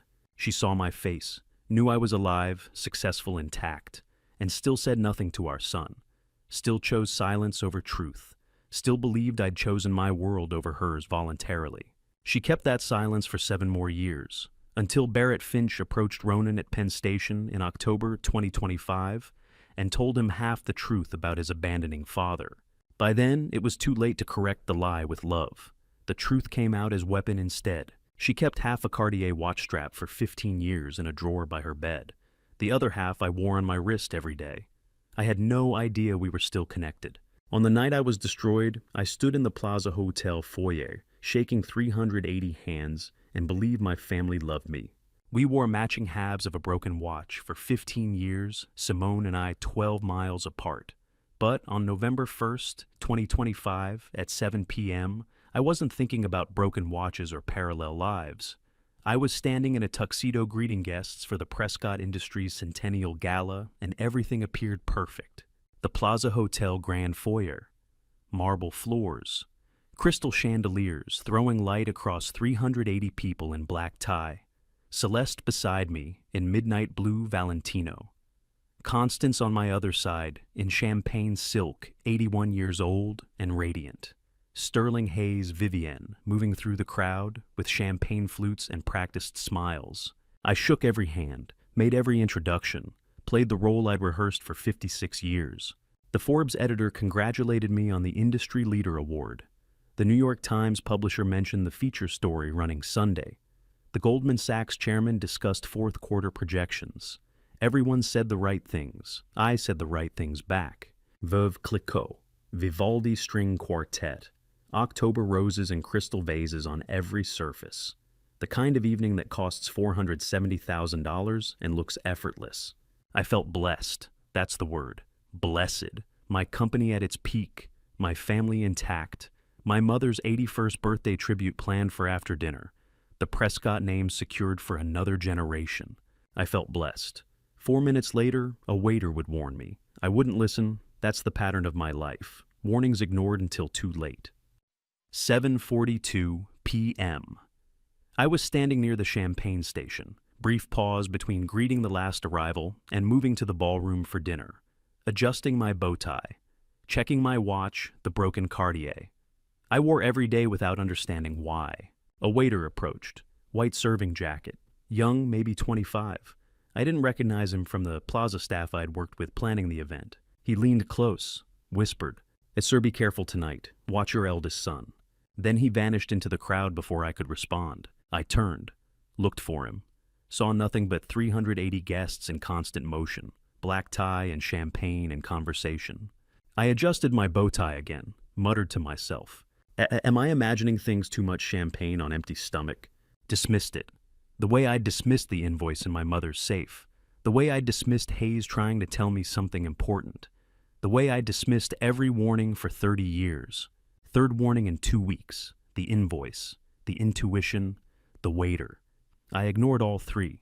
Vivienne had hired that waiter. Paid him $2,000 to deliver one sentence at 7:42 p.m., trying to save her father-in-law before her husband destroyed him. I didn't know that until 3 weeks later, sitting in Vernon's office learning about all the people who'd tried to protect me while I chose blindness. 8:30 p.m., dinner seating. The grand ballroom, 38 round tables, 32 crystal chandeliers, Rydal crystal place settings catching light. Every detail perfect because Margaret Klein had spent 6 weeks planning perfection. Table 1, me Celeste, Constance Sterling, Hayes, Vivienne 8 months pregnant in emerald evening gown. My family, together, the way families are supposed to be at centennial celebrations. Scattered through the other 37 tables, the conspiracies I didn't know existed. Table 4 had Clifford Harrington sitting beside Sebastian Cross, both smiling like old friends instead of bribery partners. Table 11 had Margot the reporter, who would write tomorrow's headline. Table 16 had Barrett Finch, the PR strategist who'd weaponized my biological son. Everyone playing their roles perfectly. 8:35 p.m. Clarence Garrett stood at the podium for opening remarks. Clarence had served as Prescott Industries' chief operating officer for 32 years and knew every story worth telling about the company's history. 60 years ago, Theodore Prescott Sr. opened one door in Brooklyn, Clarence said. Tonight we celebrate 6,000 doors across America. Applause. 380 people clapping for the legacy my father built and I'd maintained. 8:48 p.m. Pastor Philip delivered the blessing. Pastor Philip had baptized all 3 of my sons and presided over my father's funeral, the family's spiritual anchor, for 40 years. We thank the Lord for this family's commitment to industry, integrity, and community, Pastor Philip said. Integrity. Community. The words echoed across crystal and marble. I sat at table 1 looking at my whole family. My wife holding my hand, my mother beaming, my sons in matching tuxedos, my pregnant daughter-in-law glowing. Perfect, the word I kept thinking, perfect. Poached salmon and filet mignon served on Limoges china. I barely tasted it, too busy feeling grateful, too busy believing in the surface. Before I tell you what happened when my son stood up, are you still here? Comment A, if he's exposing me to protect someone, or B, if this is pure ambition. Add one reason, quick note. The next part includes fictionalized details to convey emotional impact. 9 p.m., the lights dimmed. 30-foot screen descended at the front of the ballroom. Video tribute began. Industry leader award presentation. Theodore Prescott Jr. Montage of company history. Factories, employees, growth charts, family photographs from 6 decades. My father cutting ribbon on the first Brooklyn location in 1965. Me at 26 taking over in 1995. Sterling at 15 receiving his first equity stake. The narrator's voice filled the ballroom. Theodore Prescott Jr. took the helm in 1995, navigating the company through 3 decades of unprecedented growth. Under his leadership, Prescott Industries expanded from regional presence to national prominence, creating 14,000 jobs and contributing $800 million to American manufacturing. Celeste squeezed my hand. Constance smiled. Sterling applauded. I sat there watching my life on a screen. 30 seconds later, my son would stand up, and I would learn what legacy really costs. You can see it coming. I couldn't. That's the difference between watching a life and living one. The video played. My face at 26, at 35, at 42, at 50, at 56. 30 years compressed into 4 minutes of achievement and accolades. 380 guests watching, applauding at the right moments, smiling at the family photos, believing the narrative. I thanked every person in my mind as they entered earlier that evening. 380 guests, 380 handshakes, 380 moments of connection. I didn't know one of them had a small USB drive hidden in a wallet waiting for the right moment. The highest moment of my life lasted exactly 30 seconds, the time it took me to stand up and lift my foot toward glory before my son destroyed me. One of 380 guests had a USB drive hidden in a wallet. But at 9 p.m. on November 1st, I wasn't thinking about hidden drives or conspiracies. I was watching my life on a 30-foot screen and feeling grateful. The tribute video played.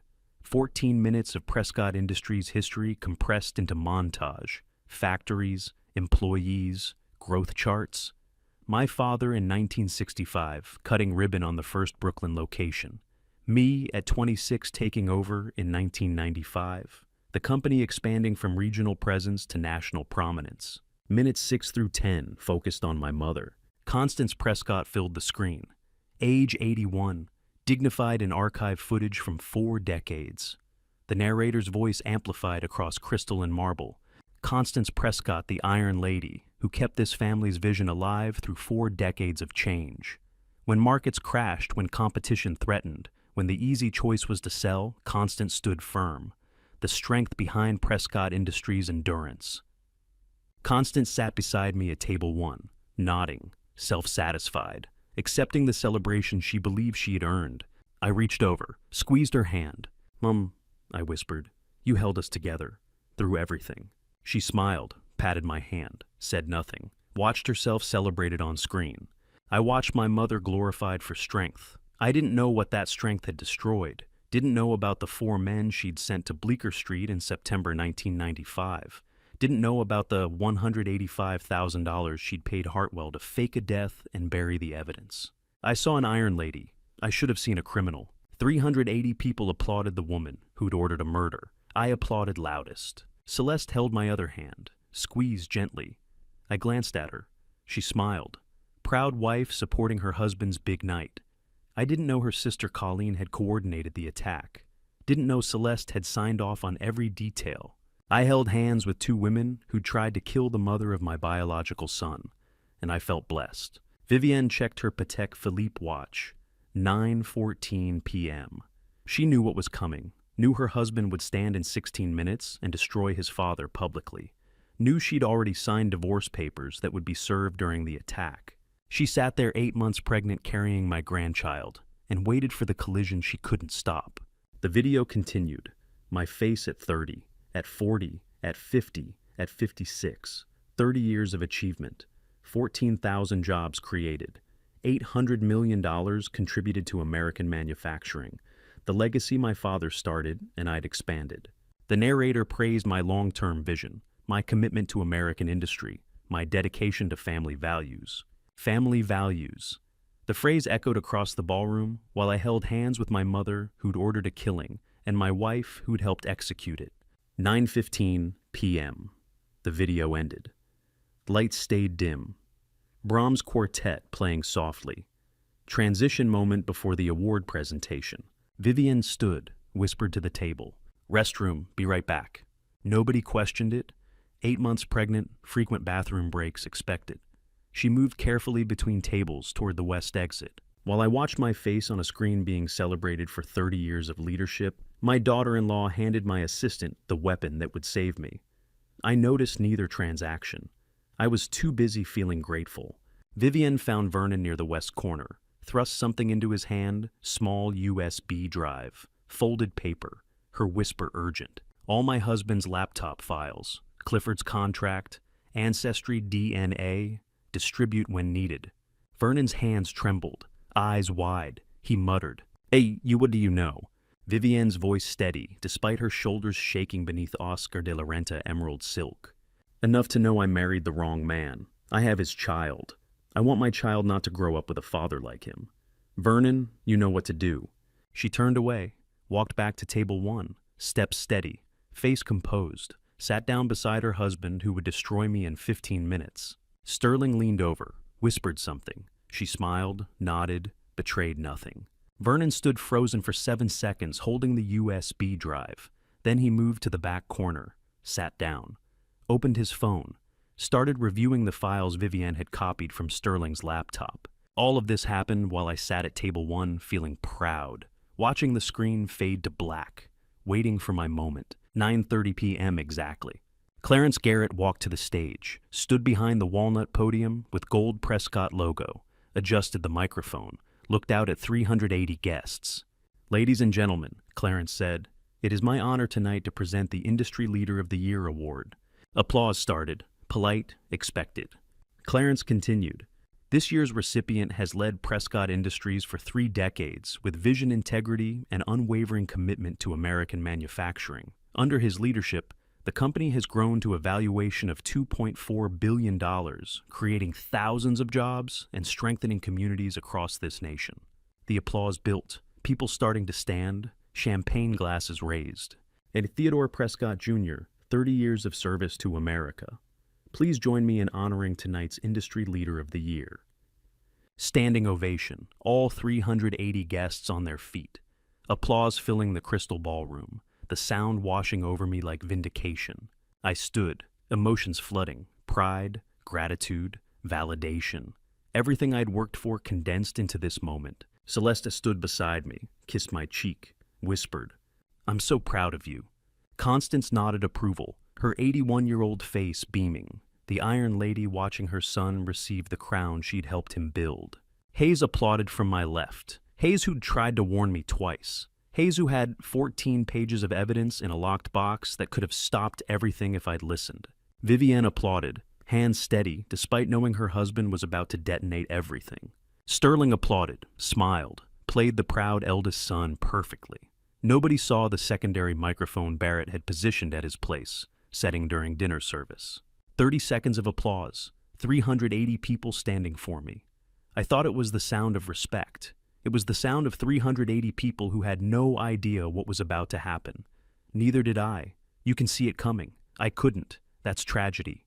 I looked at Celeste, at Constance, at my 3 sons, at Vivienne carrying my grandchild, my family, together, perfect. This is it, I thought. Everything I worked for. Dad, I did it. I lifted my foot off the floor to take the first step toward the stage, toward Clarence waiting at the podium, toward the Industry Leader Award, toward the highest moment of my 56-year life. In that exact instant, my eldest son stood at table 1 holding a secondary microphone, and everything changed. My son stood up in front of 380 people and destroyed my life in 3 minutes using a microphone, a laptop, and one photograph. I lifted my foot off the floor to walk toward the stage, toward Clarence, toward the Industry Leader Award, toward glory. Sterling stood at table 1, holding a secondary microphone. His voice boomed through the ballroom speakers. "Theodore, I'm sorry. Before my father receives this award, there's something our whole family needs to know, and everyone here should know too, because transparency is Prescott's #1 value."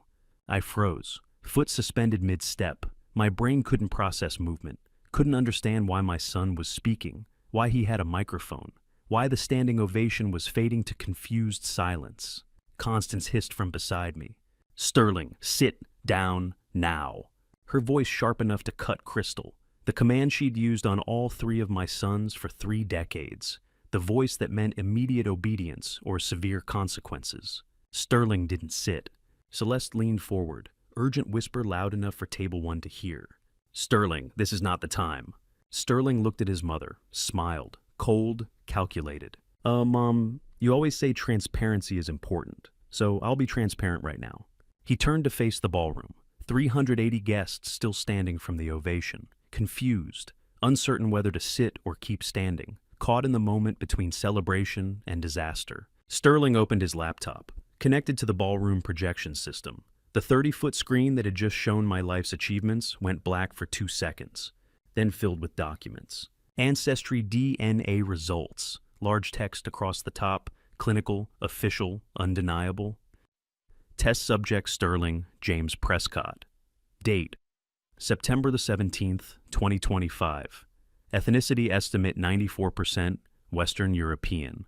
DNA matches 1, close family match. Below that, relationship half-brother, shared. DNA, 1,847 centimorgans. Confidence level, 99.97%. Name Ronan Delaney. The screen changed. Photograph filled the display. Young man, 29 years old, black concert attire, violin in hand, slight smile, professional headshot from the New York Philharmonic website. Text below the photo, Ronan Delaney, born March 1996. Sterling's voice amplified across crystal and marble and 380 frozen people. "This is my father's biological child, with a woman named Simone Delaney. My father has kept this secret for 30 years. The ballroom inhaled collectively, 380 people gasping the same syllable. "Oh." Press photographers raised cameras, shutters clicking, flashbulbs exploding. The story shifting in real time from celebration to scandal. I stared at the screen, at the photograph, at the young man I'd never met. 4 seconds. That's how long I looked at that face. The nose, that distinctive shape, slightly crooked. I'd seen it in archived photographs of my great-grandfather, Richard Alexander Whitmore, the man who'd built the foundation fortune in 1920. That specific angle, that exact bridge. The eyes, hazel green, the same eyes I'd looked at in the mirror every morning for 56 years. My mother's eyes, my grandfather's eyes, Prescott eyes going back 4 generations. The smile, slight, reserved. The way I smiled in photographs when I was young and didn't know how to perform joy for cameras. That face, that nose, those eyes. If that's my son, then she's not dead. Simone. Oh God, she's not dead. 4 seconds. That's how long it took me to understand that 30 years of grief had been unnecessary. 30 years of September 14th cemetery visits at 3:42 a.m. 30 years of mourning a ghost who was alive 12 miles away in Brooklyn Heights. My hand trembled. The Dom Perignon glass I'd been holding started shaking in my grip, champagne sloshing. Sterling continued, his voice steady, rehearsed, every word planned. Ancestry DNA doesn't lie. The science is clear. My father had a relationship with Simone Delaney in 1995. She was 24. He was 26. She became pregnant. He married my mother instead. Constance's face flushed red, then drained to deathly pale in 2 seconds. Her fingers gripped the silk napkin white-knuckled.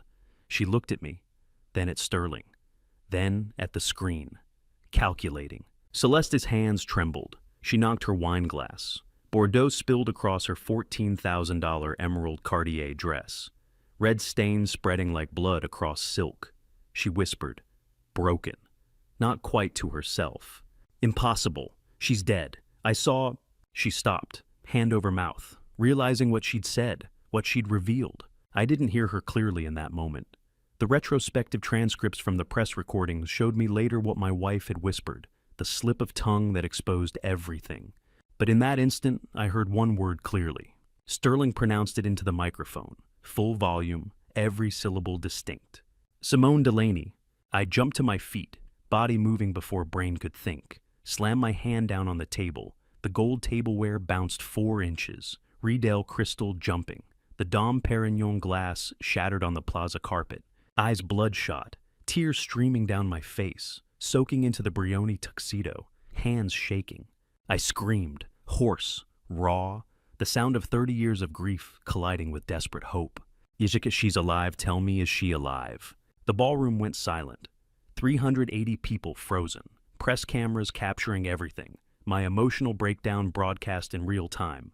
Sterling stared at me, his confident script faltering, confusion crossing his face. Wait, what do you mean, Dad? She's dead, isn't she? I grabbed his shoulders, shook him. Is she alive? Answer me. Is Simone alive? Sterling's face drained of color, his eyes widening, the realization hitting him like physical impact. He'd thought I knew, thought I'd abandoned Simone and Ronan voluntarily, thought I'd hidden my biological son for 30 years out of shame or greed or cowardice. He'd built his entire attack on that premise. And the premise was wrong. I'd believed Simone was dead for 30 years, mourned her, visited her grave, wore the broken watch thinking it symbolized time stopping. Sterling had just told me she was alive. His attack wasn't exposing my lie. It was revealing the truth I'd never known. Sterling looked at the 380 people, at the press cameras, at the evidence on the 30-foot screen, at his grandmother Constance sitting rigid with fear, at his mother, Celeste, with wine staining her dress and panic in her eyes. He couldn't stop now. The door was open. The truth was out. The cameras were rolling. In that moment, my eldest son realized he was wrong. But he couldn't stop, because 380 people were watching, press filming, and truth had just opened a door no one could close. The moment my mother threatened to disown my son was the moment I understood she had been threatening people I loved for 30 years. Sterling realized his mistake, but the door was open. 380 people watching, press cameras rolling, truth cascading. The Vivaldi quartet stopped mid-measure, instruments freezing, sudden silence louder than music. Margot stood at table 11, New York Times reporter, camera raised. Plaza staff rushed toward table 1 to clean the shattered glass at my feet. Constance rose abruptly, chair scraping marble, face draining from red to deathly pale, white-knuckled grip on the table edge. Her voice cut across the ballroom, steel, command. Sterling, enough, sit down now. Sterling looked at her, microphone still in hand, mouth opening.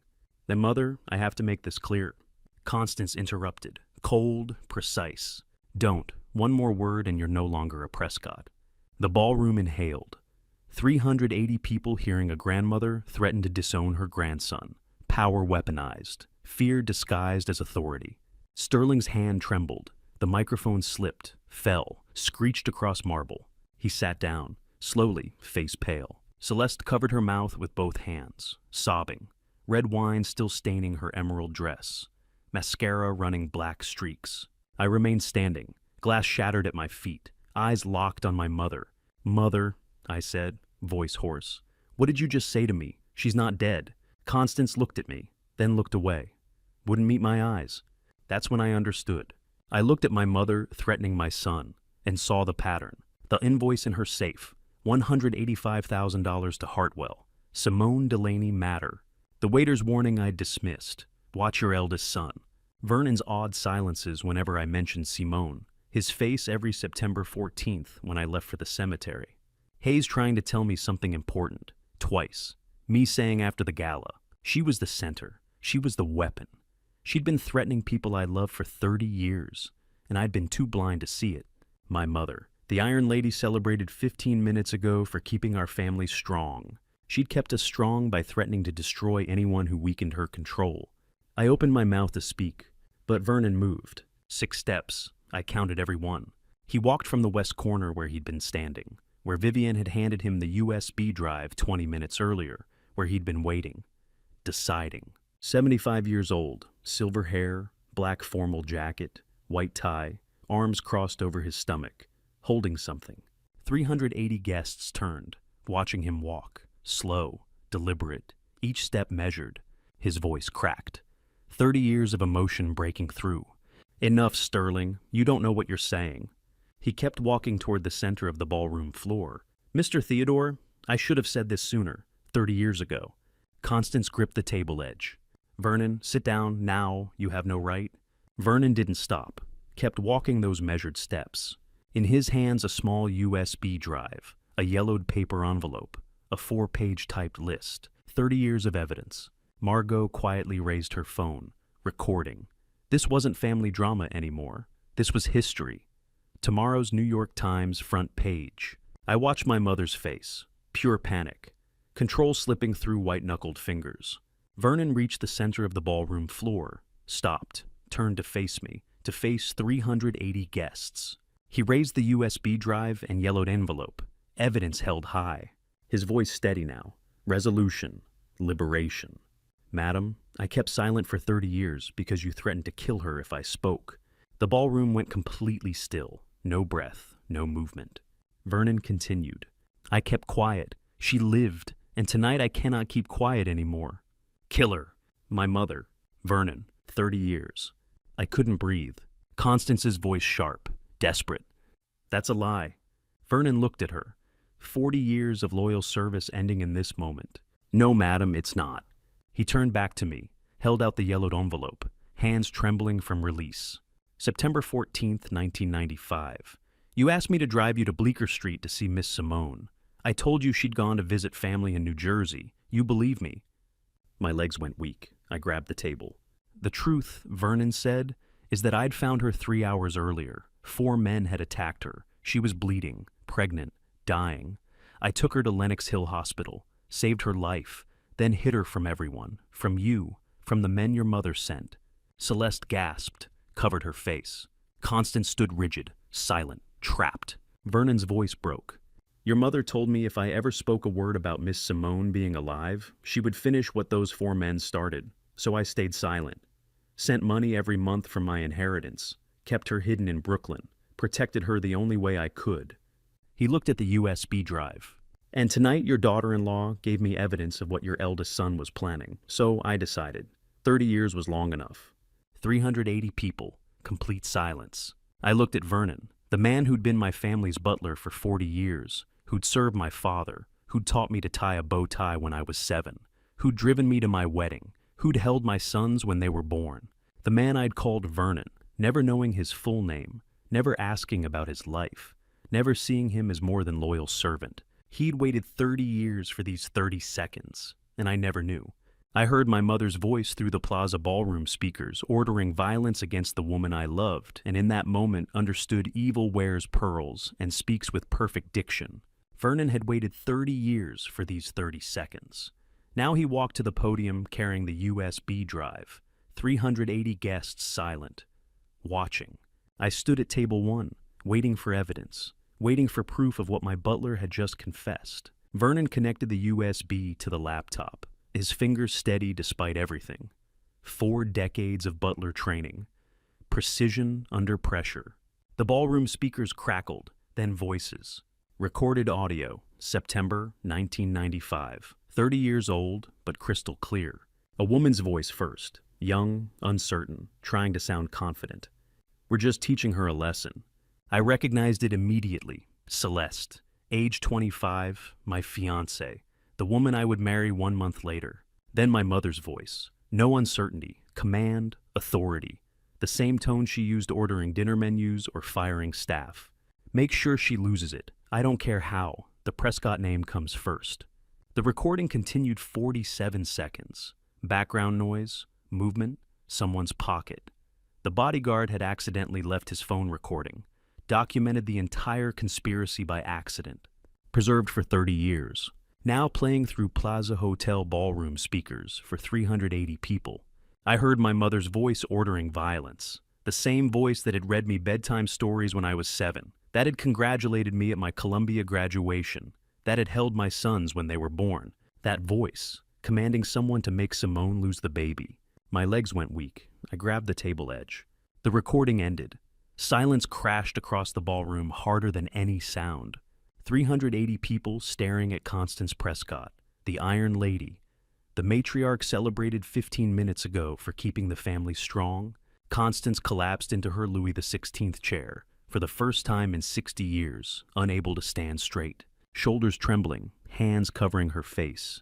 8-carat diamond ring clinking against the chair arm, her voice a trembling whisper. That's fake." 5 seconds of silence. Then her hands dropped. She sat up straight, voice hardening, cold, precise. "I did it all for this family. Prescott must survive." No apology, no remorse, justification. As if ordering an attack on a pregnant woman was equivalent to firing an incompetent employee. I turned sharply to look at her, tears welling in my eyes, my shoulders slumped. I felt 80 years old, not 56. "Mom, why did you do this to me? I'm your son." She met my eyes, didn't flinch, repeated the same cold phrase. "I did it for family." She looked at me crying and felt nothing. I was 56 years old and learning my mother didn't love me. She loved the name, the legacy, the brand. I was just the carrier, replaceable if necessary. Vernon pulled out the 4-page typed list, held it up, began reading. 4 bodyguards hired September 1995. Payment $50,000 cash. Contact person Colleen Ashford's sister. Colleen sat at table 2. Celeste's younger sister, age 48, face turning deathly pale. She pushed her chair back, the screech across marble cutting through silence, pulled off her red Louboutin heels. Both of them, tossed them aside, ran toward the exit in stockings, $800 evening gown and bare feet, crashed through the double doors onto Fifth Avenue, 9:39 p.m. on a Saturday night. Margot chased her, New York Times reporter, phone raised, camera clicking. 12 photos of a woman fleeing in stockings. Celeste stood, reached toward her sister, voice breaking. Colleen. But Colleen didn't stop, didn't look back, just ran. The red Louboutin heels remained on white marble, empty, abandoned. That's the image that made the New York Times front page the next morning. Not the recording, not the confession, the shoes. Because sometimes flight tells the truth louder than words. Vernon turned to Celeste at table 1. Still holding the 4-page list, his voice calm, professional, the butler asking a simple question. "Mrs. Prescott, do you want me to read the 5th name?" Seacrest. Celeste's face drained of all color, panic flooding her eyes. She opened her mouth, reflexive defense, words spilling out before thinking. "I only told them to teach her a lesson, not..."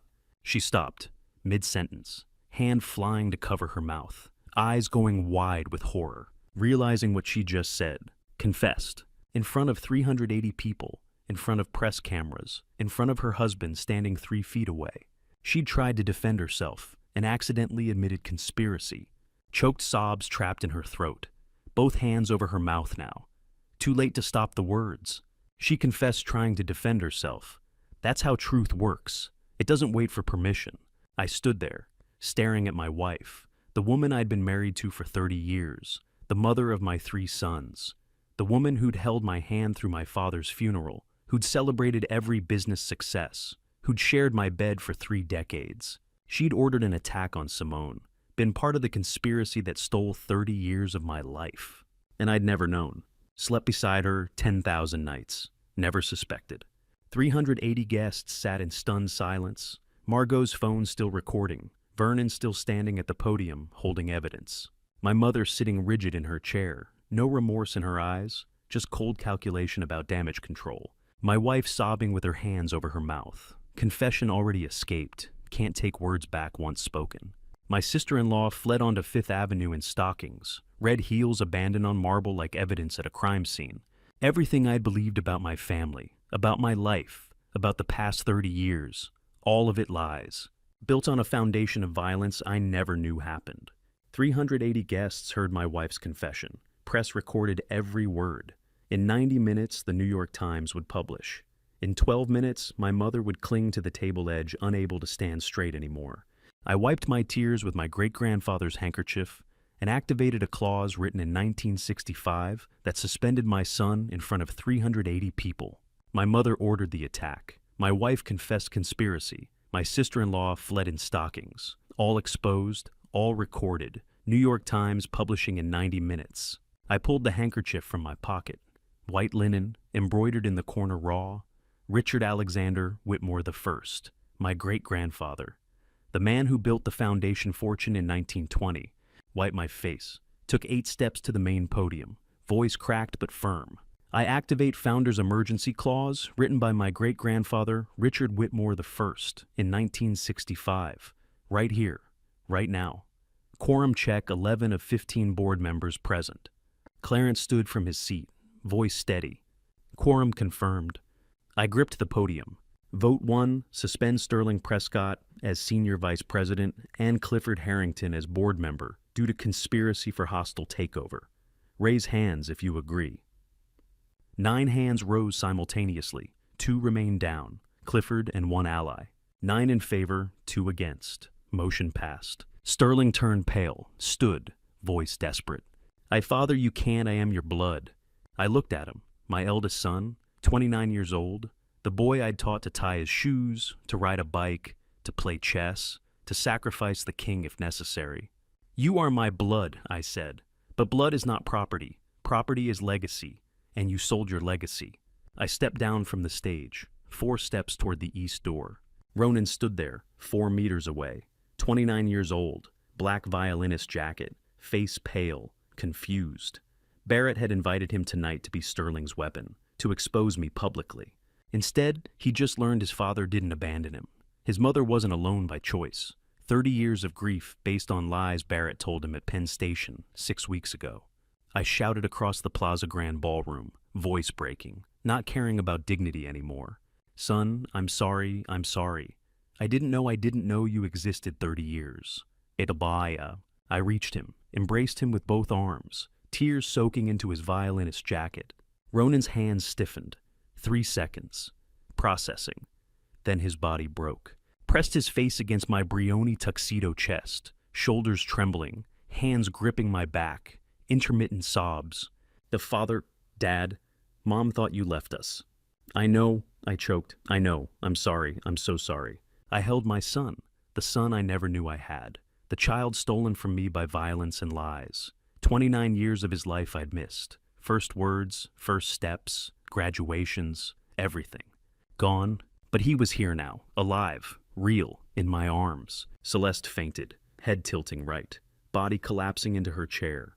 Plaza servants rushed over, white gloves, precise movements. Constance wheezing, clinging to the table edge, unable to stand. The Iron Lady reduced to gripping furniture for support. Margot taking photographs, 47 in 90 seconds. Phone raised, camera clicking. Tomorrow's front page being documented in real time. Barrett stood at table 16, hand on his own forehead, face pale, realizing. I brought him here for this, not destruction. He'd manipulated Ronan, told him half-truths, weaponized his grief, brought him to the plaza to destroy me. Instead, Ronan found his father. Hayes stood where our mother had fainted, didn't bend to help, just stared down, voice cold. Mom, I lived with you 30 years. Who are you?" No answer, just servants lifting Celeste, carrying her toward the emergency exit, unconscious. No one in that room didn't cry, except 2 people, my mother and my wife. Plaza staff carried Celeste out through the emergency exit, gone. Vivienne approached Clarence, 8 months pregnant, holding a 14-page document. Copy of the commitment Sterling and Clifford had signed with Sebastian Cross on September 3rd. Clarence glanced at it. 30 seconds. Expression shifting from neutral to cold. "Clifford, did you sign this with Sterling?" Clifford's hand went to his chest. Defensive. "That Theodore? That was just a draft?" Clarence cut him off. "This document bears your and Sterling's signatures, witnessed by Cross Capital Partners, September 3rd. You are suspended on the spot. Sterling, suspended on the spot. Both of you leave in 10 minutes. Sebastian Cross stood at table 4, silent. Walked toward the exit. Didn't say a word. Just left. Clarence tapped a crystal glass with a silver knife, the sound cutting through the ballroom. Emergency board meeting, 11 p.m., Sunday at Prescott Tower, All 15 board members, mandatory attendance. Vivienne walked directly to Sterling at table 1, placed papers on the table in front of him. Divorce papers. Signed 2 weeks ago. Her voice quiet, steady. I signed these 2 weeks ago, when I found your file. Sterling stared at the papers, then at his wife, then at the papers again. Wife gone. Position gone. Alley gone.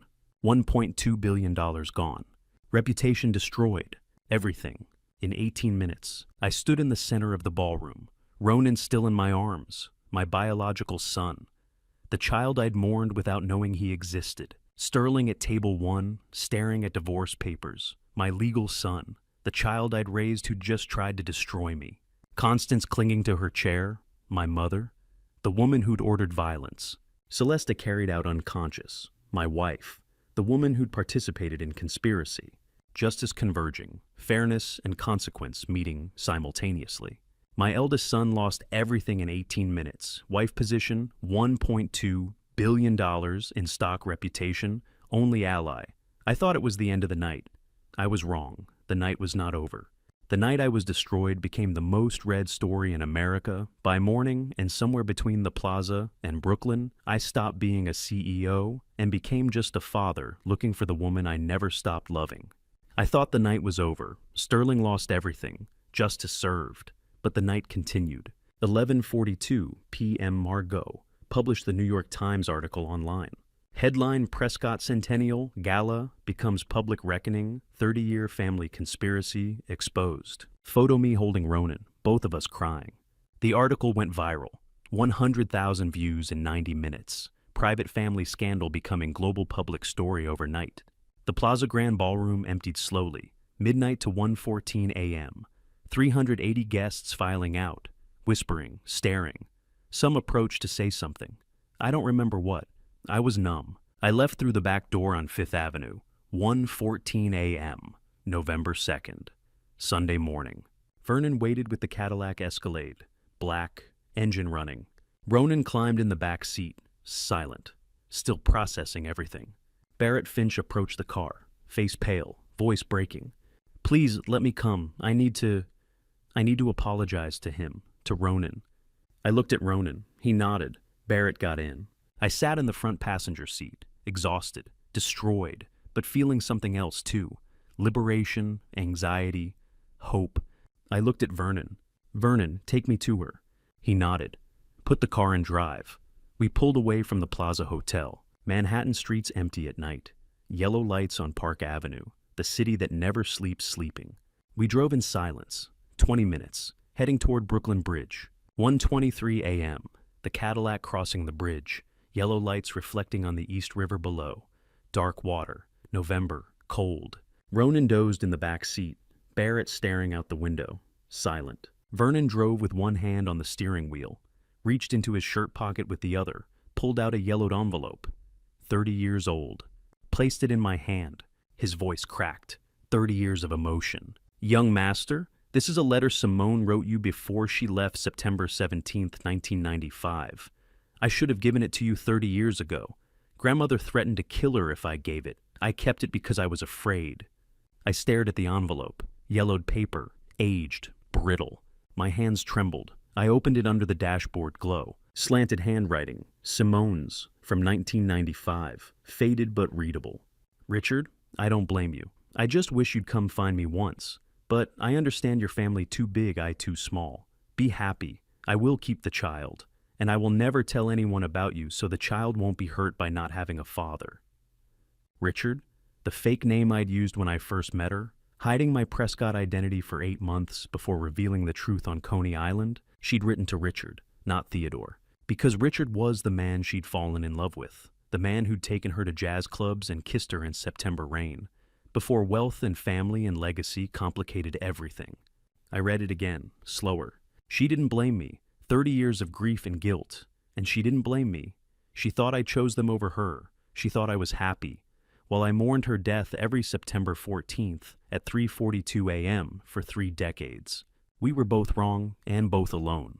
I finished reading, looked at Vernon, rage and grief exploding, slammed my hand on the car window, shouted, Vernon, why didn't you bring me sooner? 30 years I could have found her. When the sea was sandy westward. Vernon's hands gripped the steering wheel, knuckles white. The car swerved slightly, then steadied, his voice breaking. Master, I'm sorry. I was afraid she would die. I chose to let her live. I collapsed back in the seat, tears streaming. 30 years. 30 years I could have known my son. Could have been with the woman I loved. Could have lived a real life instead of the lie I'd been performing. 30 years stolen by violence and threats and fear. I cried, 4 minutes straight, the car driving through empty Brooklyn streets, silent except for my sobs. Ronan woke in the back seat, opened his eyes, watched me crying, said nothing. Just witnessed his father breaking. My son watched from the back seat while I cried for 4 minutes. He'd just met me 3 hours ago. Now he was watching me break. He didn't try to stop me. He didn't speak. He just witnessed.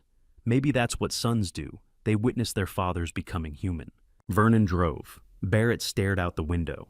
Ronan watched. I cried until there were no more tears. Then I read the letter again. Second time I saw, I will keep the child. Third time I saw, be happy. Fourth time I saw, I don't blame you. Fifth time I saw, your family too big, I too small. Sixth time I saw, I just wish you'd come find me once. Seventh time I understood she loved me enough to let me go. She thought I chose wealth over love.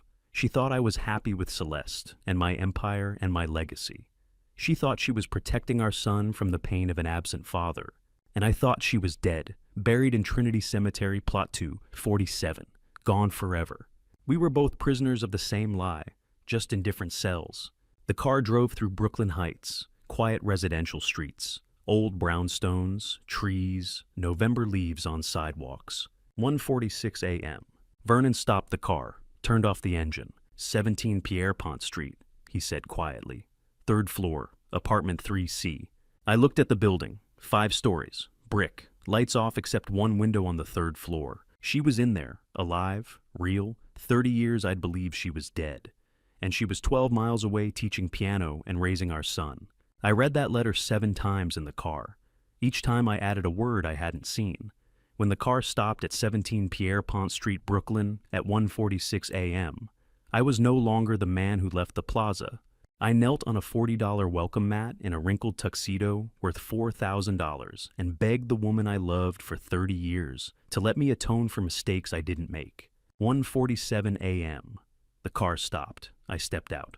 Walked to the navy blue door, marked 3, 3rd floor, 17 Pierrepont Street, Brooklyn Heights.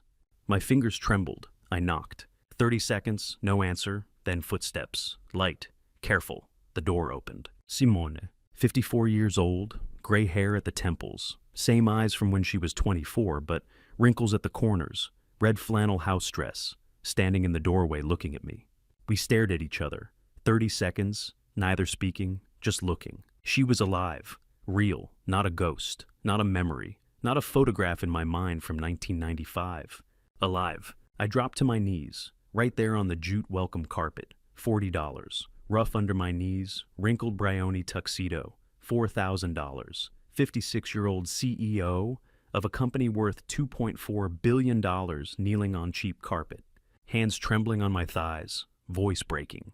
Simone, I beg you, 30 years, I didn't leave you. They tricked me thinking you were dead. I placed flowers for you every September 14th at a fake tombstone I didn't know about.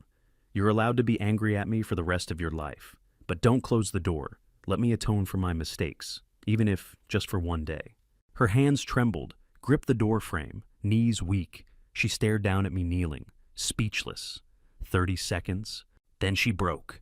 And Theodore, I believed you chose her. For 30 years I taught our child not to ask about his father. I thought you'd forgotten me. Tears streaming down her face, voice cracking on every word. I never forgot you, I said. Not one day, not 1 hour. I mourned you every September 14th at 3:42 a.m. for 30 years. I was alive, she whispered, 12 miles away, teaching piano, raising our son, and you didn't know. I didn't know, I choked. They told me you died, car accident. I believed them. She sank against the doorframe, hand over her mouth, processing. A voice from inside the apartment. Ronan, taking a step forward. You know, Mom, is this Dad? Simone nodded through tears, pulled me to my feet from my kneeling position. hugged my trembling shoulders, then stretched her hand toward Ronan inside, pulling him toward us, all three of us. Together. Door frame of a Brooklyn apartment at 1:48 a.m. on a Sunday morning. Vernon stood on the sidewalk 5 meters away, clutching his fedora, watching. A single tear rolled down his cheek. I saw it, one tear, the first time Vernon had cried in 75 years. Vernon cried once in 75 years. I saw it, September 14th, 1995. He saved her life. November 2nd, 2025, he watched me beg for forgiveness. Both times one tear.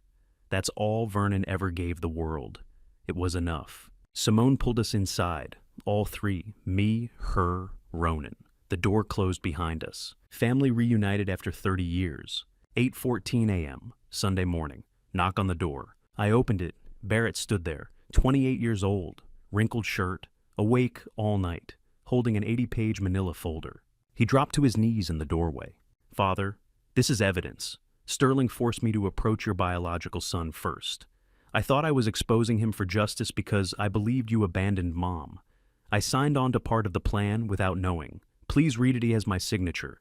I deserve to be suspended along with him. I apologize for not asking you first. I sat down with him in the doorway, hugged him tightly. You don't need to apologize. Sterling deceived you too. Get up. I need you by my side, not at my feet. Ronan stepped out from the apartment, placed his hand on Barrett's shoulder. Brother, thank you for coming to find me. Even if the reason was wrong, I don't hate you. Barrett looked up at Ronan, at me, tears in his eyes. Forgiveness given, second chance offered, family expanding. 2 p.m. Sunday afternoon, FBI raid in Yonkers. Vernon had given them the bodyguard's address and the 1995 recording after the gala. They arrested him, 58 years old, former bodyguard who'd attacked Simone 30 years ago. Interrogation room, facing 25 years in prison for conspiracy assault. He accepted a plea deal, revealed the entire chain. Hired by Colleen Ashford, Celeste's sister, paid $80,000 in 1995 by Celeste. Orders from Constance make sure she loses it. Helen, an associate attorney at Hartwell's firm, who specialized in expediting criminal proceedings against white-collar conspirators, appeared representing me to fast-track the legal process. Within 48 hours after the gala, Constance Prescott criminally charged. Conspiracy to commit assault. Conspiracy to commit murder of an unborn child. Celeste Prescott charged as principal. Accessory to assault. Accessory to conspiracy. Colleen Ashford charged as accomplice. Fled the jurisdiction, but arrested Monday morning at JFK Airport attempting to board a flight to London. All three facing years in prison. All three conspirators who'd ordered violence in September 1995. All three who'd stolen 30 years of my life. All three who'd tried to kill my unborn son. Justice converging. I sat in Simone's apartment Sunday evening, exhausted, destroyed, but whole for the first time in 30 years. Ronan played violin. Bach's chaconne, complex, profound, beautiful. They killed an unborn baby, they thought. Wrong. That baby was sitting in the apartment playing Bach's chaconne on violin. My great-grandfather wrote me a letter in 1965, predicting the night my family would betray itself. And on Christmas Eve, 54 days after everything fell apart, I finally understood what inheritance really means. The criminal charges were filed, the conspirators arrested. The baby they tried to kill was playing Bach's chaconne on violin in a Brooklyn apartment. Justice served. But there was more. Sunday morning, November 2nd, 10:30 a.m. I returned to the Prescott estate in Greenwich, walked to my great-grandfather's reading room, the room Richard Alexander Whitmore I had used for 50 years before he died in 1972, opened the Mosler safe from 1957, the same safe I'd found my mother's invoice in 3 weeks earlier. Inside a sealed envelope, dated March 18th, 1965, my great-grandfather's handwriting. Open when Prescott family betrayed by blood, not before that time. I opened it with trembling hands. Inside a document, trust agreement, Prescott Heritage Trust, created 1965, dormant for 60 years, activated only when the current CEO confirms betrayal from blood. My great-grandfather knew, 60 years ago. He knew one of us would destroy the family, and he left me this. The trust transferred my 51% controlling shares to a protected entity. Sterling lost everything, not just his position, his inheritance, all of it. First beneficiary Ronan Delaney, conditional on graduation from Juilliard or Curtis. Ronan graduated Juilliard 2018, qualified. My great-grandfather had written provisions for a biological son he'd never met, for a betrayal he'd predicted, for justice he knew would be needed. I activated the trust. Clarence arrived to witness. I lit a candle before the Renoir painting my great-grandfather had bought in 1947. Ancestral justice. 60 years waiting. Monday morning, November 3rd, 7 a.m. I drove to Trinity Church Cemetery in Manhattan, grave number 247. The fake tombstone, white granite, carved letters, Simone Delaney, 1971 to 1995.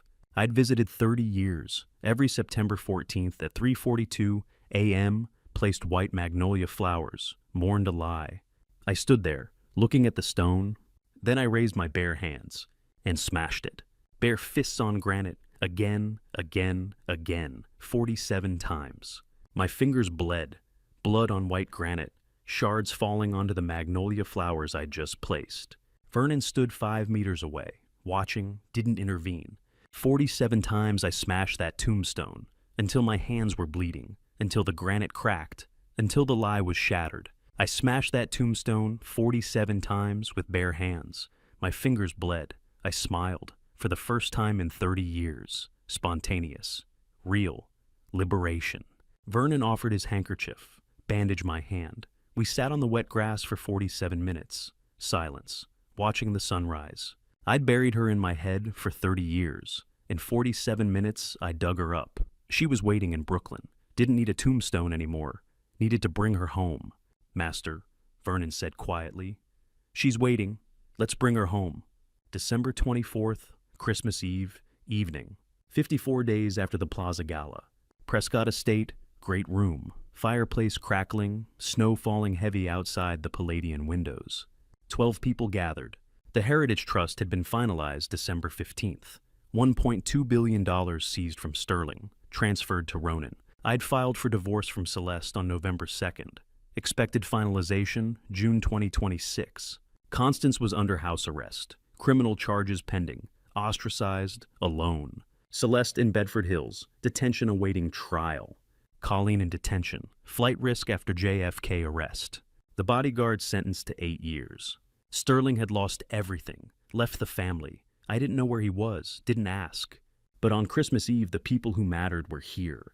Simone wore the half Cartier watch on her left wrist. The half she'd kept for 15 years in her drawer. I wore the other half on my right wrist, the half I'd worn for 30 years without knowing what it meant. Vernon had assembled them on Thanksgiving. 2 halves, finally reunited. Ronan held a 1748 Stradivarius violin, $4.7 million. I'd bought it for him the week after the gala. He played Bach, Chaconne in D minor, the same piece he'd been playing when the FBI arrested the conspirators. Vernon sat in an armchair. First time in 40 years of service. Drinking Macallan 30 year with me. Not serving. Just sitting. Family, not butler. Vivian was 9 months pregnant. Sterling's child. Due January 2026. I would be godfather. She'd chosen that. Forgiveness extending even to the child of the man who'd tried to destroy me. Barrett sat beside Hayes. Brothers reconciled. Both working at the company now, both part of the rebuilding. Clarence sat near the fire, COO, who'd stood with me when everything collapsed. The Bach finished, Ronan lowered the Stradivarius. Quiet.